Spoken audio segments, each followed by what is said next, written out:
ಬರೀ ನನ್ ಬಗ್ಗೆನೆ ನಾನು ಹೇಳ್ಕೊಂಡ್ರೆ ಅದು ಕತೆ ಅಂತ ಅನ್ನಿಸ್ಕೊಳಲ್ಲ, ಅದ್ ನನ್ನ ಅನುಭವದ ಮಾತು ಅಂತ ಅನ್ನಿಸ್ಕೊಳತ್ತೆ. ಈಗ ನಾನು ಹೇಳ್ತಕ್ಕಂಥದ್ದು ಪ್ರತಿಯೊಂದು ಕತೆಗಳು ಇದೆಯಲ್ಲ, ಇದು ನೈಜವಾಗಿ ನಡೆದಿರ್ತಕ್ಕಂಥ ಘಟನೆಗಳನ್ನೇ ನಾನು ಹೇಳೋದು. ಮಂಗಳೂರು ಹತ್ರ ಒಂದು ಹಳ್ಳಿ, ಮಂಗಳೂರು ಹತ್ರ ಒಂದು ಹಳ್ಳಿ. ಆ ಹಳ್ಳಿಗೂ ಮಂಗಳೂರು ಪಟ್ಟಣಕ್ಕೂ ಸುಮಾರು 4 ಕಿಲೋಮೀಟರ್ ಅಂತರ ಇತ್ತು. 4 ಕಿಲೋಮೀಟರ್ ಅಂತರ ಇತ್ತು.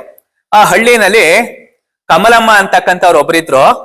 ಅವ್ರಿಗೆ ಮಕ್ಕಳಿಲ್ಲ, ಅವ್ರಿಗೆ ವಯಸ್ಸು 50 ವರ್ಷ. ಕಮಲಮ್ಮ ಅಂತಕ್ಕಂಥವ್ರಿಗೆ ವಯಸ್ಸೆಷ್ಟು? 50 ವರ್ಷ. ಮಂಗಳೂರಿಂದ 4 ಕಿಲೋಮೀಟರ್ ದೂರದಲ್ಲಿರ್ತಕ್ಕಂತಹ ಒಂದು ಗ್ರಾಮೀಣ ಪ್ರದೇಶದ ಮಹಿಳೆ.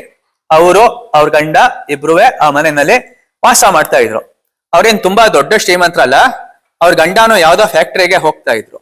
ಅವ್ರ ಗಂಡನೂ ಯಾವ್ದೋ ಫ್ಯಾಕ್ಟ್ರಿಗೆ ಹೋಗ್ತಾ ಇದ್ರು. ಗಂಡ ಹೆಂಡತಿರು ಸುಖಕರವಾಗಿರ್ತಕ್ಕಂಥ ಜೀವನವನ್ನ ನಡೆಸಿದ್ರು. ಅವ್ರ ಗಂಡ ಫ್ಯಾಕ್ಟ್ರಿಗೆ ಹೋಗೋದ್ರಿಂದ ಈ ಹೆಂಗಸ್ ಏನ್ ಮಾಡೋರು ಅಂತಂದ್ರೆ, ಮನೆಗೆ ಬೇಕಾಗಿರ್ತಕ್ಕಂಥ ತರಕಾರಿಗಳು, ಮನೆಗೆ ಬೇಕಾಗಿರ್ತಕ್ಕಂಥ ರೇಷನ್ ಪ್ರತಿ ಮನೆಗೂ ತರಲೇಬೇಕಲ್ಲ. ಆ ಜವಾಬ್ದಾರಿ ಕಮಲಮ್ಮನ್ ತಲೆ ಮೇಲೆನೆ ಇತ್ತು. ಒಂದ್ ದಿವಸ ಏನಾಯ್ತು, ಇವರು ಸಾಯಂಕಾಲ ಮಂಗಳೂರಿಗೆ ಹೋಗಿ ಅಂಗಡಿನಲ್ಲಿ ರೇಷನ್ ಅನ್ನ ತರೋಣ ಅಂತ ಅನ್ಕೊಂಡು ದುಡ್ಡನ್ನ ಇಟ್ಕೊಂಡು ಪರ್ಸಲ್ಲಿ ಅಂಗಡಿಗೆ ಹೋದ್ರು. ಅಂಗಡಿ ಮಾಲೀಕ ಎಲ್ಲಾ ಸಾಮಾನುಗಳನ್ನು ಕೊಟ್ಟ, ಬಿಲ್ಲನ್ನ ಹಾಕ್ದ. ಬಿಲ್ಲು 70 ರೂಪಾಯಿ ಆಗಿತ್ತು. ಕಮಲಮ್ಮ ಅವರು 100 ರೂಪಾಯಿ ನೋಟ್ ಕೊಟ್ರು. ಎಷ್ಟು ರೂಪಾಯಿ ನೋಟ್ ಕೊಟ್ರು? 100 ರೂಪಾಯಿ ನೋಟ್ ಕೊಟ್ರು. 100 ರೂಪಾಯಿ ನೋಟ್ ಕೊಟ್ಟಾಗ ಅಂಗಡಿಯವನು ಸರಿಯಾಗಿ ನೋಡ್ಲಿಲ್ಲ, ಕಮಲಮ್ಮನವರು ಸರಿಯಾಗಿ ಎಣ್ಣಿಸ್ಕೊಳ್ಳಿಲ್ಲ. ಆಯ್ತೆ ಚೇಂಜ್ ಅನ್ನ ಕೊಟ್ಟ. ಕಮಲಮ್ಮ ಅವರು ರೇಷನ್ ಅನ್ನ ತಗೊಂಡು ಮನೆಗೆ ಬಂದ್ರು. 4 ಕಿಲೋಮೀಟರ್ ನಡ್ಕೊಂಡು ಹೋಗಿದ್ರು. 4 ಕಿಲೋಮೀಟರ್ ವಾಪಸ್ಸು ಬಂದ್ರು. ಮನೆಗೆ ಬಂದು ನೋಡ್ತಾರೆ, ಚಿಲ್ಲರೆ ಕೊಡ್ಬೇಕಾಗಿದ್ದೆಷ್ಟು? 30 ರೂಪಾಯಿ. ಆದ್ರೆ ಅಂಗಡಿ ಮಾಲೀಕ ಎಷ್ಟು ಕೊಟ್ಟಿದ್ದಾನೆ ಗೊತ್ತೇ? 40 ರೂಪಾಯಿ ಕೊಟ್ಬಿಟ್ಟಿದ್ದಾನೆ. 30 ರೂಪಾಯಿ ಅಂತ ಅನ್ಕೊಂಡು ಏನ್ ಕೊಟ್ಟಾನೆ? 40 ರೂಪಾಯಿ ಕೊಟ್ಬಿಟ್ಟಾನೆ. ಅಂಗಡಿ ಮಾಲೀಕನಿಗೂ ಗೊತ್ತಾಗಿಲ್ಲ, ಕೊಟ್ಬಿಟ್ಟಿದ್ದಾನೆ. ಅಯ್ಯಯ್ಯೋ, 70 ರೂಪಾಯಿ ಸಾಮಾನ್ಗೆ 30 ಕೊಡೋ ಜಾಗಕ್ಕೆ 40 ಕೊಟ್ಬಿಟ್ಟಾನೆ. ಅಂಗಡಿಯವ್ರಿಗೆ ನನ್ನಿಂದ ನಷ್ಟ ಆಗ್ಬಾರ್ದು ಅಂತ ಕಮಲಮ್ಮ ಅವ್ರು 50 ವರ್ಷ ವಯಸ್ಸಾಗಿದ್ರು ಏನ್ ಮಾಡಿದ್ರು ಗೊತ್ತೇ? ಅವ್ರ ಹಳ್ಳಿಯಿಂದ ವಾಪಸ್ಸು ಅಂಗಡಿಗೆ ನಡ್ಕೊಂಡು ಹೋದ್ರು. ಯಾತಕ್ಕೆ? 10 ರೂಪಾಯಿ ವಾಪಸ್ ಕೊಡ್ಬೇಕು ಅಂತ. ಅಂದ್ರೆ ಅಷ್ಟೊಂದು ಪ್ರಾಮಾಣಿಕರವ್ರು. ಯಾರೋ ಕಮಲಮ್ಮ ಅವರು. ಹೋಗೋ ಅಷ್ಟೊತ್ತಿಗೆ ಏನಾಯ್ತು, ಕತ್ಲೆ ಆಗಿತ್ತು. ಅಂಗಡಿ ಅವನ್ ಮನೆ ಎಲ್ಲೋ ಬೇರೆ ಬಡಾವಣೆನಲ್ಲಿತ್ತು. ಅವನ್ ಮನೆ ಎಲ್ಲಿದೆ ಗೊತ್ತಿಲ್ಲ. ಅಂಗಡಿ ಓಪನ್ ಆಗಿಲ್ಲ, ಲಾಕ್ ಆಗಿದೆ. ನೋಡಿದ್ರು, ಬಿಡಿ ನಾಳೆ ಬೆಳಿಗ್ಗೆ ಕೊಟ್ರ ಆಯ್ತು ಅಂತ ಅನ್ಕೊಂಡು ವಾಪಸ್ಸು ನಡ್ಕೊಂಡು ಬಂದ್ರು ಹಳ್ಳಿಗೆ. ಅಂದ್ರೆ ಒಂದೇ ದಿನ 2 ಸಲ ಹೋಗಿ 2 ಸಲ ಕಮಲಮ್ಮ ಅವರು ಬಂದ್ರು. 4ನೇ ದಿವಸ ಬೆಳಗ್ಗೆ ಆಗ್ತಿದ್ದಾಗೇನೆ, ಗಂಡ ಆಫೀಸ್ಗೆ ಹೋಗ್ತಿದ್ದಾಗೇನೆ 10 ರೂಪಾಯಿನ ಇಟ್ಕೊಂಡು ಸೀದಾ ಅಂಗಡಿಗೆ ಹೋದ್ರು. ಅಂಗಡಿ ತೆಗೆದಿತ್ತು, ಮಾಲೀಕರು ಸಹ ಇದ್ರು. ನೋಡಿ, ನನ್ನ 70 ರೂಪಾಯಿ ನಾನು ರೇಷನ್ ತಗೊಂಡೆ, ನೀವು 30 ರೂಪಾಯಿ ಚಿಲ್ಲರೆ ಕೊಡ್ಬೇಕಾಗಿತ್ತು. ಆದ್ರೆ ನೀವೇನ್ ಮಾಡಿದಿರ? 40 ರೂಪಾಯಿ ಕೊಟ್ಟಿದ್ದೀರಾ, ದಯವಿಟ್ಟು 10 ರೂಪಾಯಿನ ತಗೊಳ್ಳಿ ಅಂತ ಏನ್ ಮಾಡಿದ್ರು? ಅಂಗಡಿ ಅವನಿಗೆ ಕೊಟ್ರು. ಅಂಗಡಿ ಅವನು ದುಡ್ಡನ್ನೇನೋ ಇಸ್ಕೊಳ್ತಾ ಏನ್ ಹೇಳ್ದ, ಅಲ್ಲಮ್ಮ 10 ರೂಪಾಯಿಗೋಸ್ಕರ ಎಲ್ಲಿಂದ ಬಂದ್ರಿ ನೀವು? ಈ ತರ 4 ಕಿಲೋಮೀಟರ್ ಇಂದ ಬಂದೆ. 10 ರೂಪಾಯಿಗೋಸ್ಕರ 4 ಕಿಲೋಮೀಟರ್ ಇಂದ ಯಾತಕ್ಕಮ್ಮ ಬಂದ್ರಿ? ಇನ್ ಯಾವತ್ತಾದ್ರೂ ಬಂದ್ ನೀವು ತಂದು ಕೊಟ್ಟಿದ್ರು ಆಗೋದು, ಕೊಡದೆ ಹೋದ್ರು ಆಗೋದು. 10 ರೂಪಾಯಿ ಎಲ್ಲ ಯಾರಮ್ಮ ಕೊಡ್ತಾರೆ ಇವತ್ತಿನ ದಿವಸ? ಯಾಕಮ್ಮ ಕೊಡಕ್ ಬಂದ್ರಿ? ಇಲ್ಲ ನೆನ್ನೆನೋ ಬಂದಿದ್ದೆ, ನಿಮ್ದು ಅಂಗಡಿ ಬೀಗ ಹಾಕ್ಬಿಟ್ಟಿತ್ತು, ನಿಮ್ ಮನೆ ಎಲ್ಲೋ ಇದೆಯೇನೋ, ಅದರಿಂದ ನೆನ್ನೆ 2 ಸಲ ಬಂದ್ 2 ಸಲ ಹೋದೆ, ಈಗ ಬೆಳಗ್ಗೆನೆ ಬಂದಿದ್ದೀನಿ, ನಾನು ನಿಮ್ದು 10 ರೂಪಾಯಿ ಏನಿದೆ ಅದನ್ನ ತಗೊಂಡ್ಬಿಡಿ. ಯಾಕಮ್ಮ 10 ರೂಪಾಯಿ ಕೊಡಕ್ ಹೋದೆ? ಇನ್ನೊಂದ್ ದಿವಸ ಕೊಡ್ಬೋದಾಗಿತ್ತ? ಇಲ್ಲ 10 ರೂಪಾಯಿ ನಾನು ಯಾತಕ್ಕೆ ನಿಮ್ಗೆ ಕೊಡ್ತಿದ್ದೀನಿ ಅಂತಂದ್ರೆ, ಈ 10 ರೂಪಾಯಿ ನಾನು ಪ್ರಾಮಾಣಿಕವಾಗಿ ನಿಮ್ಗೆ ಕೊಡ್ತೀನಲ್ಲ, ಇದು ನನ್ನ ಪುಣ್ಯದ ಖಾತೆಗೆ ಹೋಗುತ್ತೆ. ಯಾವ ಖಾತೆಗೆ ಹೋಗುತ್ತೆ? ಪುಣ್ಯದ ಖಾತೆಗೆ ಹೋಗುತ್ತೆ. ಮುಂದೆ ನನಗೆ ಸ್ವರ್ಗ ಸಿಗುತ್ತೆ. ಏನ್ ಸಿಗುತ್ತೆ? ಸ್ವರ್ಗ ಸಿಗುತ್ತೆ. ಅದರಿಂದ ನಾನು ಕೊಟ್ಟಿದ್ದೀನಿ. ನಾನು ಪ್ರಾಮಾಣಿಕವಾಗಿರ್ಬೇಕು, ಅದರಿಂದ ಕೊಟ್ಟಿದ್ದೀನಿ. ನಾಳೆ ಕೊಡ್ತೀನಿ, ನಾಡಿದ್ ಕೊಡ್ತೀನಿ ಅಂತ ನಾನು ಹೇಳಲ್ಲ. ಯಾತಕ್ಕೆ ನಾಳೆ ನಾಡಿದ್ ನಾವ್ ಇರ್ತೀವೋ ಇರಲ್ವೋ ಅದ್ ನಮಗ್ ಗೊತ್ತಿಲ್ಲ. ಅದ್ ಭಗವಂತನಿಗೆ ಮಾತ್ರ ಗೊತ್ತು. ಇರೋವಾಗ ಕೊಟ್ಬಿಡ್ಬೇಕು. ಕೊಟ್ಟಿದ್ದೀನಿ, ನಮಸ್ಕಾರ ಅಂತ ಬಂದ್ಬಿಡ್ತಾಳೆ. ಹಾಗೆ ಬಂದಾಗ ಅವಳಷ್ಟಕ್ಕೆ ಹೊರಟೋಗ್ತಾಳೆ ಕಮಲಮ್ಮ. ಹಾಗೆ ಬಂದಾಗ ಅಂಗಡಿ ಮಾಲೀಕ ಇರ್ತಾನಲ್ಲ, ಅವನಿಗೆ ಯೋಚನೆ ಹತ್ಕೊಳ್ಳುತ್ತೆ, ಬರೀ 10 ರೂಪಾಯಿಗೆ ಪುಣ್ಯದ ಖಾತೆಗೆ ಈ ಅಮ್ಮ ಸತ್ಯವನ್ನ ಹೇಳ್ತಾ ಇದೆ, ಪ್ರಾಮಾಣಿಕತನವನ್ನ ತೋರ್ತಾ ಇದೆ. ನಾನು ಈ ಅಂಗಡಿ ಹಾಕೋವಾಗ ನಮ್ಮ ಆತ್ಮೀಯ ಸ್ನೇಹಿತರು ನನಗೆ 5,000 ರೂಪಾಯಿ ಕೊಟ್ಟಿದ್ರು. ಎಷ್ಟು ಕೊಟ್ಟಿದ್ರು? 5,000 ರೂಪಾಯಿ ಕೊಟ್ಟಿದ್ರು. 5,000 ರೂಪಾಯಿ ಕೊಟ್ಟವರು 5 ವರ್ಷ ಆಗಿದೆ. ಅವ್ರು ಮರ್ತೂ ಬಿಟ್ಟಿರ್ತಾರೆ. ಯಾಕಂದ್ರೆ ಅವ್ರು ಕೋಟ್ಯಾಧೀಶರು, ಅವ್ರಿಗೆ 5,000 ಲೆಕ್ಕಕ್ಕಿಲ್ಲ. ಕೊಟ್ರು ಆಯ್ತು, ಕೊಡದೆ ಹೋದ್ರು ಆಯ್ತು. ಆದ್ರೂ ನಾ ಇಲ್ಲಿವರೆಗೂ ಅವ್ರು ಕೊಡದೇನೆ ಹೋದ್ರೆ ಎಲ್ಲಿ ದುಡ್ಡು ಕೊಡ್ಬೇಕಾಗತ್ತೋ ಅಂತ ಅನ್ಕೊಂಡು ಅವ್ರ ಹತ್ರಕ್ಕೆ ನಾನು ಹೋಗಿಲ್ಲ. ಯಾರ ಹತ್ರಕ್ಕೆ? ಅವ್ರ ಹತ್ರಕ್ಕೆ ನಾನು ಹೋಗಿಲ್ಲ. ನಾನು ಉಳಿಸಿಟ್ಕೊಂಡಿದ್ದೇನೆ. ನಂದು ಅಪ್ರಾಮಾಣಿಕತನ ಅಲ್ವಾ? ನನಗೆ ಪುಣ್ಯದ ಖಾತೆ ಬರ್ತಾ ಅಂದ್ರೆ ನ್ಯಾಯಕ್ಕೆ ಅವ್ರು ವಾಪಸ್ ಮಾಡ್ಬಾರ್ದು ಅಂತ ಅನ್ಕೊಂಡು ಅಂಗಡಿ ಅವರು 5,000 ರೂಪಾಯಿ ತಗೊಂಡು ಅವ್ರ ಸ್ನೇಹಿತರು ಇದ್ರಲ್ಲ, ಅವ್ರ ಸ್ನೇಹಿತರು ಫ್ಯಾಕ್ಟ್ರಿ ಇಟ್ಟಿರ್ತಾರೆ, ಅವ್ರ ಸ್ನೇಹಿತರ ಹತ್ರಕ್ಕೆ ಹೋಗ್ತಾರೆ. ಏನ್ ಮಾಡ್ತಾರೆ? ಅವ್ರ ಸ್ನೇಹಿತರ ಹತ್ರಕ್ಕೆ ಹೋಗ್ತಾರೆ. ಅಯ್ಯೋ 5,000 ರೂಪಾಯಿ ಕೊಡಕ್ ನೀ ಬಂದ್ಯಾ? ನೀನ್ ಯಾತಕ್ ಬರಕ್ ಹೋದೆ? 5,000 ನಮ್ಗೇನ್ ಲೆಕ್ಕಕ್ಕಿಲ್ಲ, ನೀ ಬಂದಿದ್ಯಲ್ಲ, ನನ್ಗೆ ಬಹಳ ಸಂತೋಷ ಆಯ್ತು ಕಣಪ್ಪ ಅಂತ ಅವ್ರ ಸ್ನೇಹಿತರು ಏನ್ ಮಾಡ್ತಾರೆ? ಚೆನ್ನಾಗಿ ಊಟೋಪಚಾರಗಳನ್ನ ಮಾಡ್ತಾರೆ, ಕಾಫಿ ಟೀ ಎಲ್ಲ ಕೊಡ್ತಾರೆ, ಲೋಕಾಭಿರಾಮವಾಗಿ ಮಾತಾಡ್ತಾರೆ. 5,000 ರೂಪಾಯಿ ಇದೆಯಲ್ಲ, 5,000 ರೂಪಾಯಿ ಕೊಡಪ್ಪ. ಇಲ್ಲ ಪರವಾಗಿಲ್ಲ, ಇಟ್ಕೋತಾರೆ. ಇಲ್ಲ ತಗೊಳಪ್ಪ. ಈ ತರ ನಾವು ಪ್ರಾಮಾಣಿಕವಾಗಿರ್ಬೇಕು. ಪ್ರಾಮಾಣಿಕವಾಗಿದ್ರೆ ಆಯ್ತೆ ನಮ್ಗೆ ಪುಣ್ಯದ ಖಾತೆಗೆ ಸೇರ್ಕೊಳ್ಳುತ್ತೆ. ಏನ್ ಸೇರುತ್ತೆ? ಪುಣ್ಯದ ಖಾತೆಗೆ ಸೇರುತ್ತೆ. ಮೋಕ್ಷ ನಮಗೆ ಪ್ರಾಪ್ತಿ ಆಗುತ್ತೆ. ನೀನ್ ಕೊಟ್ಟಿದ್ದ ದುಡ್ಡು ಅದು ನಿಂದು, ಅದು ನಿನ್ಗೇನೆ ಸೇರ್ಬೇಕು. ಪ್ರಾಮಾಣಿಕವಾಗಿ ನಾನು ಹಿಂದೆನೆ ಕೊಡ್ಬೇಕಾಗಿತ್ತು, ಏನೋ ಅನಾನುಕೂಲ ಆಗಿರ್ಲಿಲ್ಲ, ಇವತ್ತು ಅನುಕೂಲವಾಗಿದ್ದೀನಿ, ತಗೊಳ್ಳಿಪ್ಪ ಅಂತ 5,000 ಕೊಡ್ತಾರೆ. ಕೊಟ್ಬಿಟ್ಟು ಅಂಗಡಿ ಮಾಲೀಕರು ಬಂದ್ಬಿಡ್ತಾರೆ. ಆ ಫ್ಯಾಕ್ಟ್ರಿ ಓನರ್ ಇರ್ತಾನಲ್ಲ, ಅವನು ಯಾವಾಗಲೂ 5 ವರ್ಷ ಹಿಂದೆ ಕೊಟ್ಟಿರೋ ದುಡ್ಡು 5,000 ನಾನೇ ಮರ್ತ್ಬಿಟ್ಟಿದ್ದೇನೆ. ಆದ್ರೂ ನಮ್ ಸ್ನೇಹಿತ ಅಲ್ಲಿ ಮಂಗಳೂರಿಂದ ಬಂದು ನನಗೆ 5,000 ರೂಪಾಯಿ ಇವನು ರಿಟರ್ನ್ ಮಾಡಿದಾನೆ. ಎಷ್ಟು ಒಳ್ಳೆಯವನು ಇವನು. ಪುಣ್ಯದ ಖಾತೆಗೆ ಸೇರುತ್ತೆ ಅಂತಂದ್ರೆ ನಾನು ಅಂತ ಕೆಲಸ ಮಾಡಬಾರ್ದು, ನಾನು ಅಂತ ಕೆಲಸ ಮಾಡ್ಲೇಬೇಕು ಅಂತ ಹೇಳ್ಬಿಟ್ಟು ನಿನ್ನೆ ದಿವಸ 1 ವಾರದ ಹಿಂದೆ ಒಬ್ಬ ವ್ಯಕ್ತಿ ಸತ್ತೋಗಿರ್ತಾನೆ. ಏನಾಗಿರ್ತಾನೆ? ವ್ಯಕ್ತಿ ಸತ್ತೋಗಿರ್ತಾನೆ. ಅವನು ಸಾಯಕ್ಕಿಂತ ಮುಂಚೆ ಅವನು 5 ಲಕ್ಷ ರೂಪಾಯಿ ಕೊಟ್ಟಿರ್ತಾನೆ. ಎಷ್ಟು ಕೊಟ್ಟಿರ್ತಾನೆ? ಇವ್ರ ಫ್ಯಾಕ್ಟ್ರಿಯಲ್ಲಿ ಕೆಲಸ ಮಾಡೋನು 5 ಲಕ್ಷ ರೂಪಾಯಿ ಕೊಟ್ಟಿರ್ತಾನೆ. ಇವನ್ ಯಾವ ಫ್ಯಾಕ್ಟ್ರಿಯಲ್ಲಿ ಕೆಲಸ ಮಾಡ್ತಾನೆ, ಇವನ್ ಯಾಕೆ 5 ಲಕ್ಷ ರೂಪಾಯಿ ಕೊಟ್ಟಾನೆ ಅವ್ನ ಹೆಂಡತಿಗೆ ಗೊತ್ತಿಲ್ಲ. ಅವ್ನು 5 ಲಕ್ಷ ರೂಪಾಯಿ ಕೊಟ್ಟಿರ್ತಕ್ಕಂಥದ್ದು ಇವನ್ ಫ್ಯಾಕ್ಟ್ರಿಗೆ. ಪ್ರತಿ ತಿಂಗಳು ಇಷ್ಟು ನನಗೆ ದುಡ್ಡು ಕೊಟ್ಬಿಡಿ ಸರ್, ನಾ ರಿಟೈರ್ಡ್ ಆಗ್ತಿದ್ದೀನಿ, ನನಗೆ ಜೀವನ ನಡ್ಸಕ್ ಆಗಲ್ಲ, ಇಷ್ಟು ದಿವಸ ನಿಮ್ ಫ್ಯಾಕ್ಟ್ರಿಯಲ್ಲಿ ನಾನು ಕೆಲಸ ಮಾಡ್ತಿದ್ದೆ ಅಂತ ಹೇಳ್ಬಿಟ್ಟು 5 ಲಕ್ಷ ಕೊಟ್ಟಿರ್ತಾನೆ. ಕೊಟ್ಟೋದಕ್ಕೆ ಪತ್ರ ಇಲ್ಲ, 5 ಲಕ್ಷ ಕೊಟ್ಟ ಅವ್ನ ಹೆಂಡತಿಗೆ ಗೊತ್ತಿಲ್ಲ. ಅವ್ನ ಆಕ್ಸಿಡೆಂಟ್ ಅಲ್ಲಿ ಸತ್ತೋಗಿದ್ದಾನೆ. ಈಗ ಅವ್ನು ಕೊಡದೆ ಹೋದ್ರು ನಡೆಯುತ್ತೆ ಅಂತ ಇವ್ನು ಯೋಚನೆ ಮಾಡ್ತಿರ್ತಾನೆ. ಯಾವಾಗ ಇವ್ರ ಸ್ನೇಹಿತ 5,000 ರೂಪಾಯಿ ತಂದು ಕೊಡ್ತಾರೆ, ನಾನು ಪಾಪ ಸತ್ತೋಗಿರೋ ವ್ಯಕ್ತಿಗೆ ಮೋಸ ಮಾಡಬಾರ್ದು, ನಂದು ಪುಣ್ಯದ ಖಾತೆಗೆ ಹೋಗ್ಬೇಕು ಅಂತ ಅನ್ಕೊಂಡು ಆ ಫ್ಯಾಕ್ಟ್ರಿ ಓನರ್ ಏನ್ ಮಾಡ್ತಾನೆ ಗೊತ್ತೇ? 5 ಲಕ್ಷ ರೂಪಾಯಿ ಇಟ್ಕೊಂಡು ಅವ್ರ ಮನೆ ಅಡ್ರೆಸ್ ಅನ್ನ ಹುಡ್ಕೊಂಡು ಹೋಗಿ ಏನ್ ಮಾಡ್ತಾನೆ? 5 ಲಕ್ಷ ರೂಪಾಯಿನ ತಗೊಂಡೋಗಿ ಒಂದು ಹೆಂಗಸ್ ಕೈನಲ್ಲಿ ಕೊಡ್ತಾನೆ. ಆ ಹೆಂಗಸ್ ಯಾರು ಗೊತ್ತೇ? ಆ ಹೆಂಗಸು ಕಮಲಮ್ಮ. ಯಾವ ಬಡ ಹೆಣ್ಣು ಮಗಳು 10 ರೂಪಾಯಿ ಪ್ರಾಮಾಣಿಕತನವಾಗಿ ಕೊಟ್ಟು ಅವಳು ಗಂಡ ಸತ್ತೋದಾಗ ಅವಳು ನಿರ್ಗತಿಗಳಾಗಿ ಮುಂದಿನ ಜೀವನ ಏನು ಅಂತ ಯೋಚನೆ ಮಾಡ್ತಿರ್ತಾಳೆ. ಆಗ ಭಗವಂತನ ರೂಪದಲ್ಲಿ ಫ್ಯಾಕ್ಟ್ರಿ ಓನರೇ ಬಂದು, ನೋಡಮ್ಮ ನಿನ್ ಗಂಡ ಹೋಗ್ಬಿಟ್ಟಿದ್ದಾರೆ, ಹೋದ್ವಾರ ಅವ್ರು ರಿಟೈರ್ಡ್ ಆದ್ರು, ಅವ್ರು 5 ಲಕ್ಷ ರೂಪಾಯಿ ಕೊಟ್ಟಿದ್ರು ನನಗೆ, ಪ್ರತಿ ತಿಂಗಳು ನನಗೆ ಅಷ್ಟೋ ಎಷ್ಟೋ ದುಡ್ಡು ಕೊಡಿ ಅಂತ ಹೇಳಿದ್ರು, ಆಕ್ಸಿಡೆಂಟ್ ಆಗಿ ಹೋಗ್ಬಿಟ್ರಮ್ಮ, ಪಾಪ ನಿಮ್ ಜೀವನ ನಡಿಬೇಕು, ಅವ್ರ 5 ಲಕ್ಷ ರೂಪಾಯಿ ನೀವು ತಗೊಳ್ಳಿಮ್ಮ, ನಿಮ್ಗೆ ಯಾರು ಕಷ್ಟ ಇದ್ರೆ ಬಂದು ನನಗೆ ಹೇಳಿ. ಏನ್ ಮಾಡಿದ್ರು? 5 ಲಕ್ಷ ರೂಪಾಯಿನ ಕೊಟ್ರು. 5 ಲಕ್ಷ ರೂಪಾಯಿನಲ್ಲಿ ಕಮಲಮ್ಮ ಅವರು ಚೆನ್ನಾಗಿ ಜೀವನವನ್ನ ಸುಖಮಯವಾಗಿ ನಡೆಸ್ತಾ ಇದ್ದಾರೆ. ಅಂದ್ರೆ ನಾವೇನು ಪ್ರಾಮಾಣಿಕವಾಗಿರ್ತೀವಿ, ನಾವು ಬೇಡ ಅಂತಂದ್ರೆ ಆ ಪ್ರಾಮಾಣಿಕತನಕ್ಕೆ ತಕ್ಕ ಪ್ರತಿಫಲ ಅನ್ನೋದು ಇರುತ್ತೆ. ಇದು ನನ್ನ 2ನೆಯ ಕತೆ. ಇದರಲ್ಲಿ ನಿಮ್ಗೇನಾದ್ರು ಕೇಳುವಂತ ಪ್ರಶ್ನೆಗಳಿದ್ರೆ ಕೇಳ್ಬಹುದು, ಅಥವಾ ಏನಾದ್ರು ತಿಳ್ಕೊಂಡಿರ್ತಕ್ಕಂಥ ಅಂಶಗಳಿದ್ರೆ ಹೇಳ್ಬೋದಾ? ನಡೆದಿರ್ತಕ್ಕಂಥದ್ದು ನೈಜ ಘಟನೆ. ನಾನೇನೇ ಹೇಳಿದ್ರು ಅದು ನೈಜ ಘಟನೆ ಆಗಿರುತ್ತೆ. ಪೌರಾಣಿಕ ಕೊನೆಯಲ್ಲಿ ಹೇಳ್ತೀನಿ ನಾನು. ಹೇಳ್ಬೋದಾ? ಏನ್ ತಿಳ್ಕೊಂಡ್ರಿ ಅಂತ? ಸಿನ್ಸಿಯಾರಿಟಿ. ಸಿನ್ಸಿಯಾರಿಟಿ ಇದ್ರೆ ಏನ್ ಸಿಗುತ್ತೆ? ಸಿನ್ಸಿಯಾರಿಟಿ ಇದ್ರೆ ಏನ್ ಸಿಗುತ್ತೆ? ಸಿಗುತ್ತೆ. 2 ಕತೆ ಮುಗೀತು. 3ನೇ ಕತೆ ಯಾವುದು?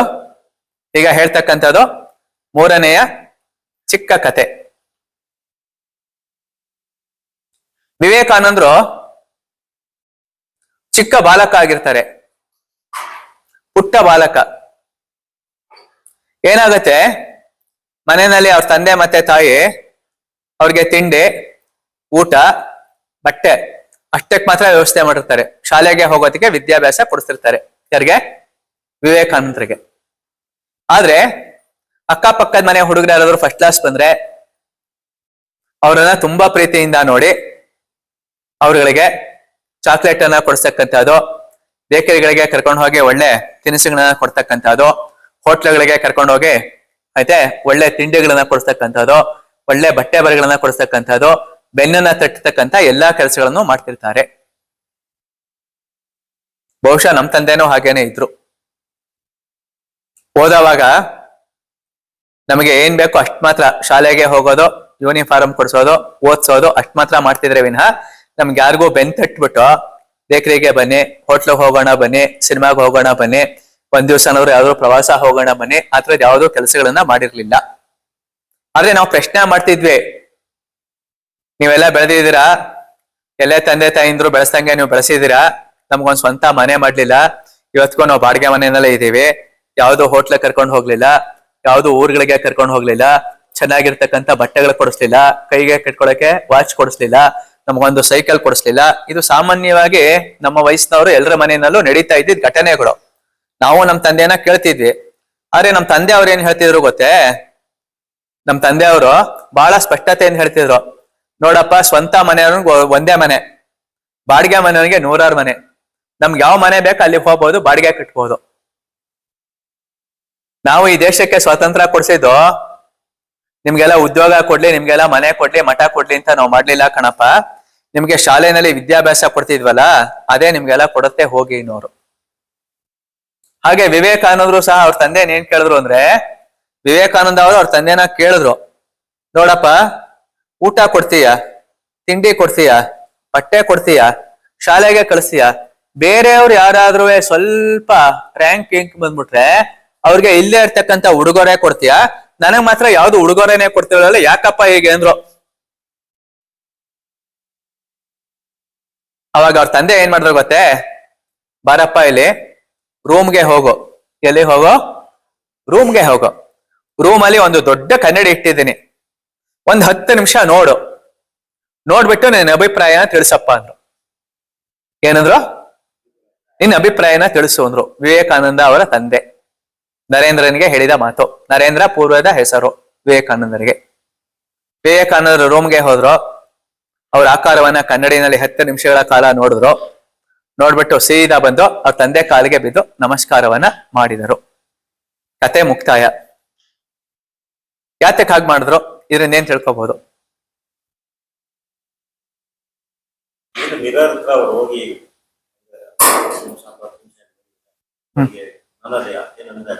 ನನ್ನಲ್ಲೇ ಅದ್ಭುತವಾದ ಶಕ್ತಿ ಇದೆ, ನನಗೆ ಏನ್ ಬೇಕೋ ಅದನ್ನು ನಾನು ಪಡ್ಕೋಬಹುದು ಅನ್ನೋದು ಅವ್ರಿಗೆ ರಿಯಲೈಸ್ ಆಯ್ತು. ಕರೆಕ್ಟ್. ಅದೇ ಅಂತೀರಾ? ಅದನ್ನ ನಾವು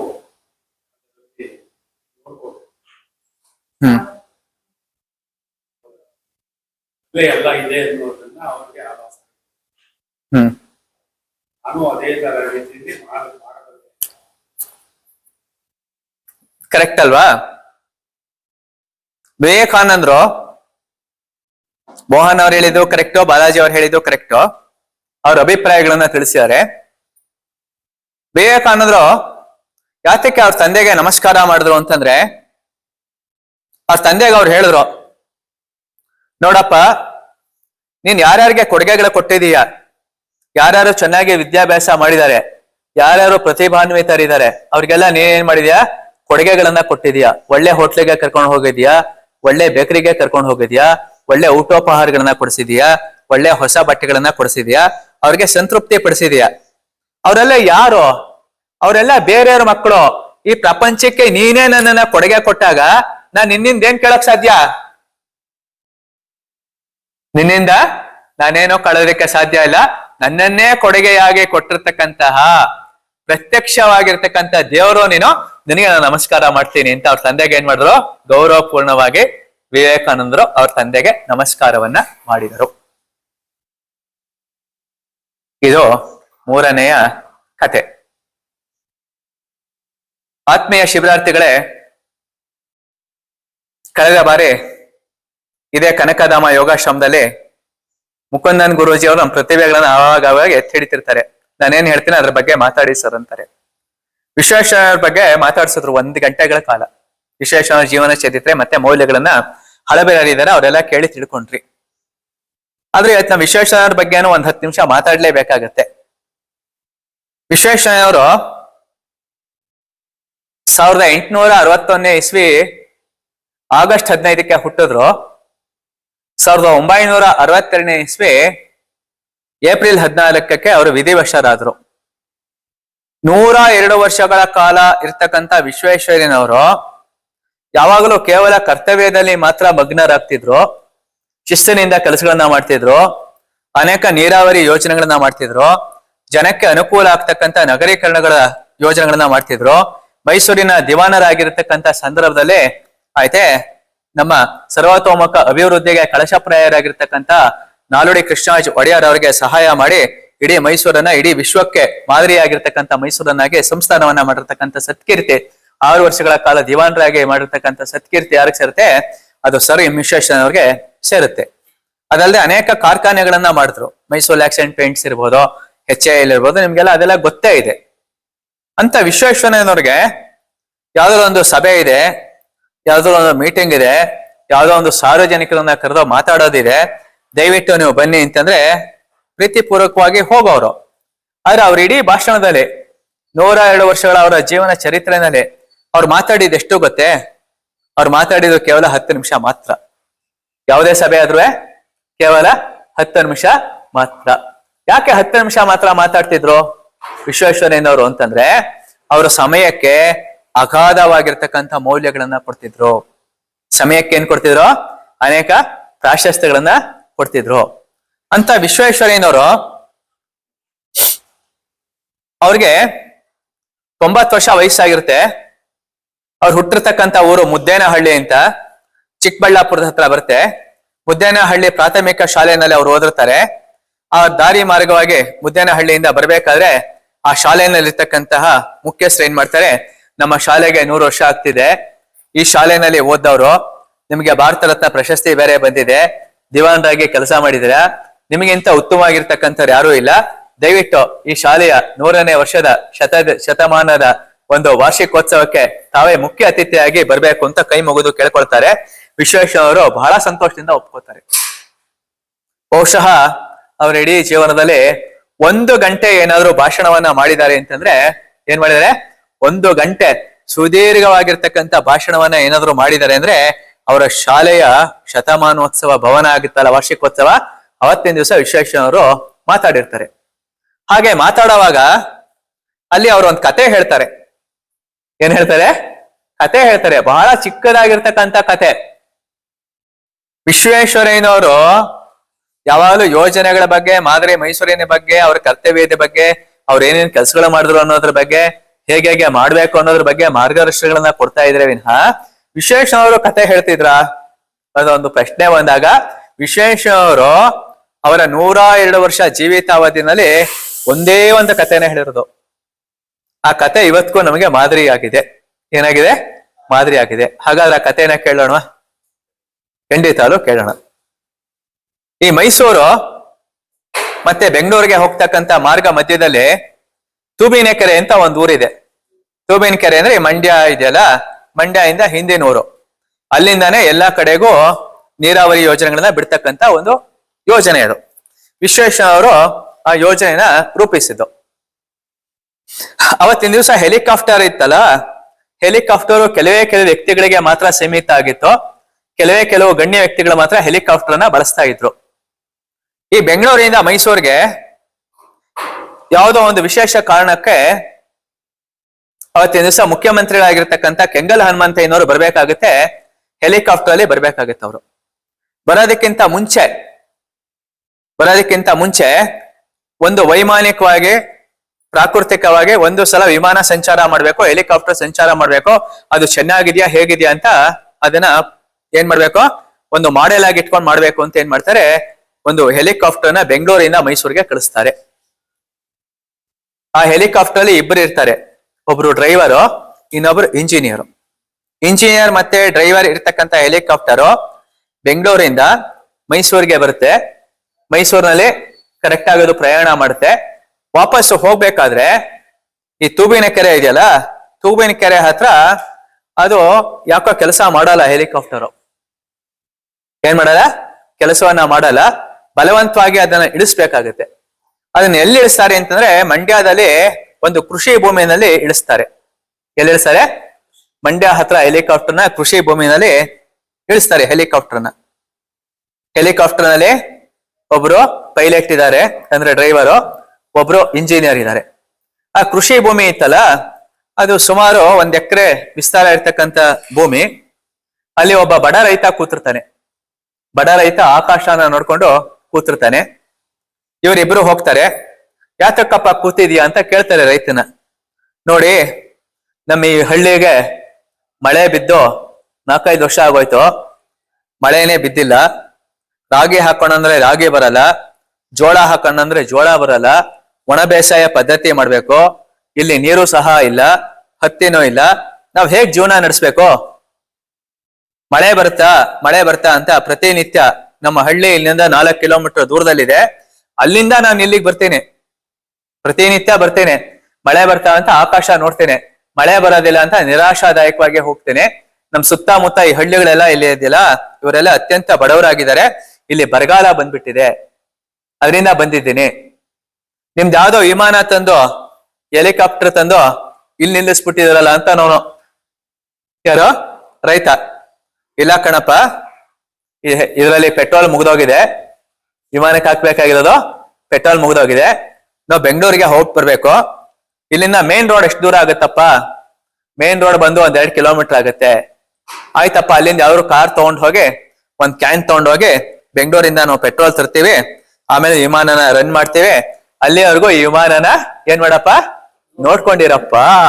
ಏನ್ ಮಾಡೋ? ನೋಡ್ಕೊಂಡಿರಪ್ಪ ಅಂತ ಹೇಳ್ಬಿಟ್ಟು ಆ ರೈತನಿಗೆ ಏನ್ ಮಾಡ್ತಾರೆ ಗೊತ್ತೇ?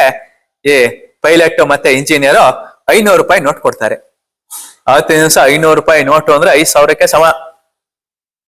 ರೈತನಿಗೆ ಬಹಳ ಖುಷಿ ಆಗ್ಬಿಡುತ್ತೆ. ಏನಾಗತ್ತೆ? 5,000 ರೂಪಾಯಿ ನೋಡ್ದಂಗ ಆಗತ್ತೆ ಅವನಿಗೆ. 500 ರೂಪಾಯಿ ನೋಡಿದ್ರೆ ಏನಂತೆ? 5,000 ನೋಡೋದಷ್ಟು ಖುಷಿ ಆಗುತ್ತೆ. 500 ರೂಪಾಯಿ ನೆಟ್ ಕೊಡ್ತಾನೆ. ನೀವು ಹೋಗಿ ಬನ್ನಿ, ನೀವು ಬರೋದು ಇನ್ನು ಎಷ್ಟೊತ್ತಾಗುತ್ತೆ ಅಂತಾನೆ. ಒಂದು 3-4 ಗಂಟೆ ಆಗ್ಬೋದಪ್ಪ. ಬಹಳ ಸಂತೋಷ, ಹೋಗಿ ಬನ್ನಿ, ನಾನು ನೋಡ್ಕೋತೀನಿ ಅಂತ 2-3 ಸಲ. ಸರಿ, ಅವ್ರಿಬ್ರು ಹೋಗೋದೇ ಕಾಯ್ತಿರ್ತಾನೆ. ಅವ್ರಿಬ್ರು ಹೋಗಿದ್ 1/2 ಗಂಟೆ ಬಿಟ್ಟು ಈ ರೈತ ಇರ್ತಾನಲ್ಲ, ಇವನ್ 500 ರೂಪಾಯಿ ಇಟ್ಕೊಂಡು ಸುಮ್ಮನೆ ಕೂತ್ಕೊಳ್ಳಲ್ಲ, ಸೀದಾ ಹಳ್ಳಿಗೆ ಹೊರಟೋಗ್ತಾನೆ. ಎಲ್ಲಿಗೆ ಹೋಗ್ತಾನೆ? ಅವ್ನ್ ವಾಸ ಮಾಡೋ ಹಳ್ಳಿ 4 ಕಿಲೋಮೀಟರ್ ಇರ್ತಲ್ಲ, ಅಲ್ಲಿಗೆ ಹೋಗ್ತಾನೆ. ಆ ಕೃಷಿ ಭೂಮಿ ಇರ್ತಲ್ಲ, ರೈತರ ಭೂಮಿ, ಅಲ್ಲಿ ಯಾರು ಕೃಷಿ ಮಾಡಕ್ಕೆ ಬರ್ತಿರಲ್ಲ. ಯಾತಕ್ ಬರ್ತಾರ? ಮಳೆನೇ ಇಲ್ಲ ಅಂದ್ರೆ ಅವ್ರ ಯಾತಕ್ಕೆ ಆ ಕೃಷಿ ಭೂಮಿ ಹೋಗ್ತಾರೆ. ಸೀದಾ ಹಳ್ಳಿಗೆ ಹೋಗ್ತಾನೆ.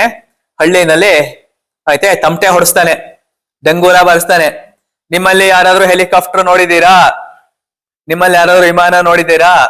ಯಾರ್ಯಾರು ವಿಮಾನ ನೋಡಿಲ್ಲ ಹೇಳಿ, ಯಾರ್ಯಾರು ಹೆಲಿಕಾಪ್ಟರ್ ನೋಡಿಲ್ಲ ಹೇಳಿ, ಅವರೆಲ್ಲ ಬನ್ನಿ ಅಂತಾನೆ. ಇಡೀ ಹಳ್ಳಿಯವರೆಲ್ಲ ಸೇರ್ತಾರೆ. ಏನ್ ಮಾಡ್ತಾರೆ? ಇಡೀ ಹಳ್ಳಿಯವರೆಲ್ಲ ಸೇರ್ತಾರೆ. ನಾವ್ ಯಾರು ನೋಡಿಲ್ಲ, ನೀನ್ ನೋಡಿದೀಯಾ? ನಾನ್ ನೋಡಿದ್ದೀನಿ. ನಿಮ್ಗೆಲ್ಲ ವಿಮಾನ ತೋರಿಸ್ತೇನೆ, ನಿಮ್ಗೆಲ್ಲ ಹೆಲಿಕಾಪ್ಟರ್ನ ತೋರಿಸ್ತೇನೆ, 1 ರೂಪಾಯಿ ಕೊಡ್ಬೇಕು ಅಂತಾನೆ. 1 ರೂಪಾಯಿ ಕೊಟ್ರೆ ಹೆಲಿಕಾಪ್ಟರ್ ನೋಡ್ಬೋದಾ? 1 ರೂಪಾಯಿ ಕೊಟ್ರೆ ಏನೋ ಹೆಲಿಕಾಪ್ಟರ್ ನೋಡ್ಬೋದಾ? 1 ರೂಪಾಯಿ ಕೊಟ್ರೆ ವಿಮಾನ ನೋಡ್ಬೋದಾ? ನಮ್ದು ತಗೋ ಅಂತ ಏನ್ ಮಾಡ್ತಾರೆ? ಇಡೀ ಊರವರೆಲ್ಲ 1 ರೂಪಾಯಿ ಕೊಡ್ತಾರೆ. ಇವನ್ ಅದೆಲ್ಲಿಂದ ತೋರ್ಸಾನೆ, ನೋಡೇ ಬಿಡೋಣ ಅಂತ ಅನ್ಕೊಂಡು. ಸರಿ, 1 ರೂಪಾಯಿ ಕಲೆಕ್ಟ್ ಮಾಡ್ತಾನೆ. ಅದು ಒಂದು 700-800 ರೂಪಾಯಿ ಸೇರುತ್ತೆ. ಜೋಬ್ ಇಟ್ಕೋತಾನೆ. ನೋಡಿ, ನಾನು ಕರ್ಕೊಂಡು ಹೋಗ್ತೀನಿ, ಏನು ಸೆಡ್ ಮಾಡ್ಬಾರ್ದು, ಒಬ್ಬೊಬ್ರೆ ಹೋಗಿ ನೋಡ್ಬಿಟ್ಟು ವಾಪಸ್ ಬರ್ಬೇಕು, ಸೀದಾ ಮನೆಗೆ ಹೊರಟೋಗ್ಬೇಕು, ಏನು ಮಾತಾಡಬಾರ್ದು ಅಂತ ಕೇಳ್ಬಿಟ್ಟು ಕರ್ಕೊಂಡ್ ಬರ್ತಾನೆ. ನಮ್ಮ ಒಂದು ಜಮೀನ್ಗೆ ಹೆಲಿಕಾಪ್ಟರ್ ಬಂದಿದೆ, ನಿಮ್ಗೆಲ್ಲ ಹೆಲಿಕಾಪ್ಟರ್. ಇಡೀ ಊರವ್ರಿಗೆ ಹೆಲಿಕಾಪ್ಟರ್ ನೋಡೋ ಒಂದು ಕುತೂಹಲ. ಇಡೀ ಊರವರೆಲ್ಲ ಏನ್ ಮಾಡ್ತಾರೆ? ಇಡೀ ಊರವ್ರು ಅಷ್ಟು ಜನನು ಒಬ್ಬೊಬ್ರೆ ಬರ್ತಾರೆ. ಇವನ್ ಜಮೀನ್ಗೆ ಬರ್ತಾರೆ, ಹೆಲಿಕಾಪ್ಟರ್ ಅನ್ನು ನೋಡ್ತಾರೆ, ವಾಪಸ್ ಹೋಗ್ತಾರೆ. ಹೀಗೆ ವಾಪಸ್ ಹೋಗ್ತಕ್ಕಂತ ಒಂದು ಸಂದರ್ಭದಲ್ಲಿ ಪೆಟ್ರೋಲ್ ತರಬೇಕು ಅಂತ ಹೋಗಿರ್ತಾರಲ್ಲ ಇಂಜಿನಿಯರ್ ಮತ್ತೆ ಪೈಲಟ್, ಅವ್ರೊಂದ್ ಕ್ಯಾನ್ ಅಲ್ಲಿ ಪೆಟ್ರೋಲ್ ಹಿಡ್ಕೊಂಡ್ ಬರ್ತಾರೆ. ಈ ರೈತನಿಗೆ ಈ ಹೆಲಿಕಾಪ್ಟರ್ ನೋಡ್ಕೊಳಪ್ಪ ಅಂದ್ರೆ, ಈ ಜನಗಳು ಇವ್ನ ಜಮೀನ್ಗೆ ಹೋಗಿ ಬರ್ತಾರಲ್ಲ, ಇವ್ರು ಏನ್ ಮಾಡ್ತಾ ಇದಾರೆ, ಯಾತಕ್ಕೆ ಹೀಗ್ ಮಾಡ್ತಾ ಇದಾರೆ ಇವ್ರು ಅಂತ ಅನ್ಕೊಂಡು ಬಂದವರು ರೈತನಿಗೆ ಕೇಳ್ತಾರೆ. ಅಲ್ಲಪ್ಪ, ನೋಡ್ಕೊ ಅಂತಂದ್ರೆ ಇದೇ ಊರೇ ಬಂದ್ಬಿಟ್ಟಿದೆಯಲ್ಲಪ್ಪ, ಯಾತಕ್ ಬಂದಿದೆ, ಇವರೆಲ್ಲ ಏನ್ ಮಾಡ್ತಿದಾರೆ, ನೀನ್ ನೋಡ್ಕೊ ಅಂತಲ್ವಾ ಹೇಳಿದ್ದು, ಇವ್ರನ್ನೆಲ್ಲ ಯಾತಕ್ಕಪ್ಪ ನೀವ್ ಒಳಕ್ ಬಿಟ್ಟೆ ಅಂತ ಕೇಳ್ತಾರೆ. ರೈತ ಹೇಳ್ತಾನೆ, ನೋಡಿ, ಇವತ್ತೇನೋ ನೀವು 500 ರೂಪಾಯಿ ಕೊಟ್ಟಿದ್ದೀರಾ, ಇದೊಂದ್ 6 ತಿಂಗಳಿಗಾಗತ್ತೆ, ನಂದು ಹೊಟ್ಟೆ ಪಾಡು. ನಮ್ 3 ಜನ ಪಾಪ ಹಳ್ಳಿಯವರು, ಬೆಂಗಳೂರಿಗೂ ಹೋಗಲ್ಲ, ಮೈಸೂರಿಗೂ ಹೋಗಲ್ಲ, ಇವ್ರು ಯಾರು ಹೆಲಿಕಾಪ್ಟರ್ ನೋಡಿಲ್ಲ. ಹೆಲಿಕಾಪ್ಟರ್ ನೋಡ್ಬೇಕು, ಅವ್ರಿಗೂ ತೋರಿಸ್ಬೇಕು ಅಂತ ಆಸೆ ಆಯ್ತು. ಒಬ್ಬೊಬ್ರು ಒಂದೊಂದು ರೂಪಾಯಿ ಕೊಟ್ಟು ನನಗೊಂದು 800 ರೂಪಾಯಿಯೂ ಸಿಕ್ತು. ನಿಮ್ ಹೆಲಿಕಾಪ್ಟರ್ ಅವ್ರು ಏನೂ ಮಾಡಿಲ್ಲ, ನೀವು ಪೆಟ್ರೋಲ್ ಹಾಕೊಂಡು ಹೋಗಿ, ಒಬ್ರು ನಿಮ್ ಹೆಲಿಕಾಪ್ಟರ್ ಮುಟ್ಟಿಲ್ಲ, ದೂರದಿಂದ ನೋಡ್ಬಿಟ್ಟು ಹೋಗಿದ್ದಾರೆ ಅಂತಾನೆ. ಅವಾಗ ಇಂಜಿನಿಯರ್ ಮತ್ತೆ ಪೈಲಟ್ ಇಬ್ರು ತುಂಬಾ ಖುಷಿ ಪಡ್ತಾರೆ. ಏನ್ ಮಾಡ್ತಾರೆ? ತುಂಬಾನೇ ಖುಷಿ ಪಡ್ತಾರೆ. ಖುಷಿ ಪಟ್ಟು ಹೆಲಿಕಾಪ್ಟರ್ನ ಡೀಸೆಲ್ ಹಾಕೊಂಡು ಪೆಟ್ರೋಲ್ ಹಾಕೊಂಡು ಬೆಂಗಳೂರಿಗೆ ತಗೊಂಡ್ ಹೋಗ್ತಾರೆ. ಈ ಕಥೆನ ಯಾರು ಹೇಳಿದ್ದು? ಈ ಕಥೆನ ವಿಶ್ವೇಶ್ವರಯ್ಯನವರು ಅವ್ರ ಹಳ್ಳಿಲಿ ಇರ್ತಕ್ಕಂಥ ಜನ, ಮುದ್ದೇನಹಳ್ಳಿಯಲ್ಲಿ ಇರ್ತಕ್ಕಂಥ ಜನಕ್ಕೆ ಹೇಳ್ತಾರೆ. ಇದನ್ನ ಹೇಳ್ತಕ್ಕಂಥ ಉದ್ದೇಶ ಏನು ಗೊತ್ತೇ? ನಮ್ಮಲ್ಲಿ ಬಹಳ ಜನಕ್ಕೆ ಕೃಷಿ ಭೂಮಿ ಇದೆ, ಬಹಳ ಜನಕ್ಕೆ ತೋಟಗಳಿದೆ, ಬಹಳ ಜನಕ್ಕೆ ವಿಶಾಲವಾಗಿರ್ತಕ್ಕಂಥ ಮನೆಗಳಿದೆ, ಮೈಸೂರಲ್ಲಿ ಬೆಂಗಳೂರಿನಲ್ಲಿ ಬಹಳ ಜನಕ್ಕೆ ಸ್ಥಳಗಳಿದೆ. ಆದ್ರೆ ಅವ್ರಲ್ಲಿ ಏನೂ ಮಾಡಕ್ಕಾಗಲ್ಲ, ಏನೂ ಮಾಡಕ್ಕಾಗಲ್ಲ, ಏನೂ ಮಾಡಕ್ಕಾಗಲ್ಲ ಅಂತ ಕೂತಿರ್ತಾರೆ. ಏನ್ ಮಾಡ್ತಾರೆ? ಕೂತಿರ್ತಾರೆ. ನಮ್ ಬದುಕಿಷ್ಟೇ, ನಮ್ ಬಾಳ್ ಇಷ್ಟೇ ಅಂತ ಕೂತಿರ್ತಾರೆ. ಆದ್ರೆ ಒಬ್ಬ ಬುದ್ಧಿವಂತನಾಗಿರ್ತಕ್ಕಂಥ ರೈತ, ಅವನು ಕೃಷಿ ಭೂಮಿನಲ್ಲಿ ಬೆಳೆ ಬೆಳೆದೇ ಹೋದ್ರು, ಅವನಲ್ಲಿ ಏನು ವ್ಯವಸಾಯ ಮಾಡಕ್ ಆಗದೆ ಹೋದ್ರು, ಮಳೆ ಬರ್ದೇ ಹೋದ್ರು, ಬಿಸಿಲು ಬರ್ದೇ ಹೋದ್ರು, ಚಳಿ ಆಗದೆ ಹೋದ್ರು, ಅವನಲ್ಲಿ ಯೋಜನೆಗಳನ್ನ ಮಾಡಿ ಏನ್ ಮಾಡ್ಬೋದು? ಹಣವನ್ನ ಮಾಡ್ಬೋದು, ಸುಖಪ್ರದವಾಗಿರ್ತಕ್ಕಂಥ ಜೀವನವನ್ನ ನಡೆಸ್ಬೋದು. ಈ ಕತೆ ಹೇಳೋರು ಈ ಕತೆ ಹೇಳಿದವರು ವಿಶ್ವೇಶ್ವರಯ್ಯನವರು. ಈ ಕಥೆಯಿಂದ ನೀವೇನ್ ಕಲಿಬಹುದು? ಸಮಯ ಪ್ರಜ್ಞೆ.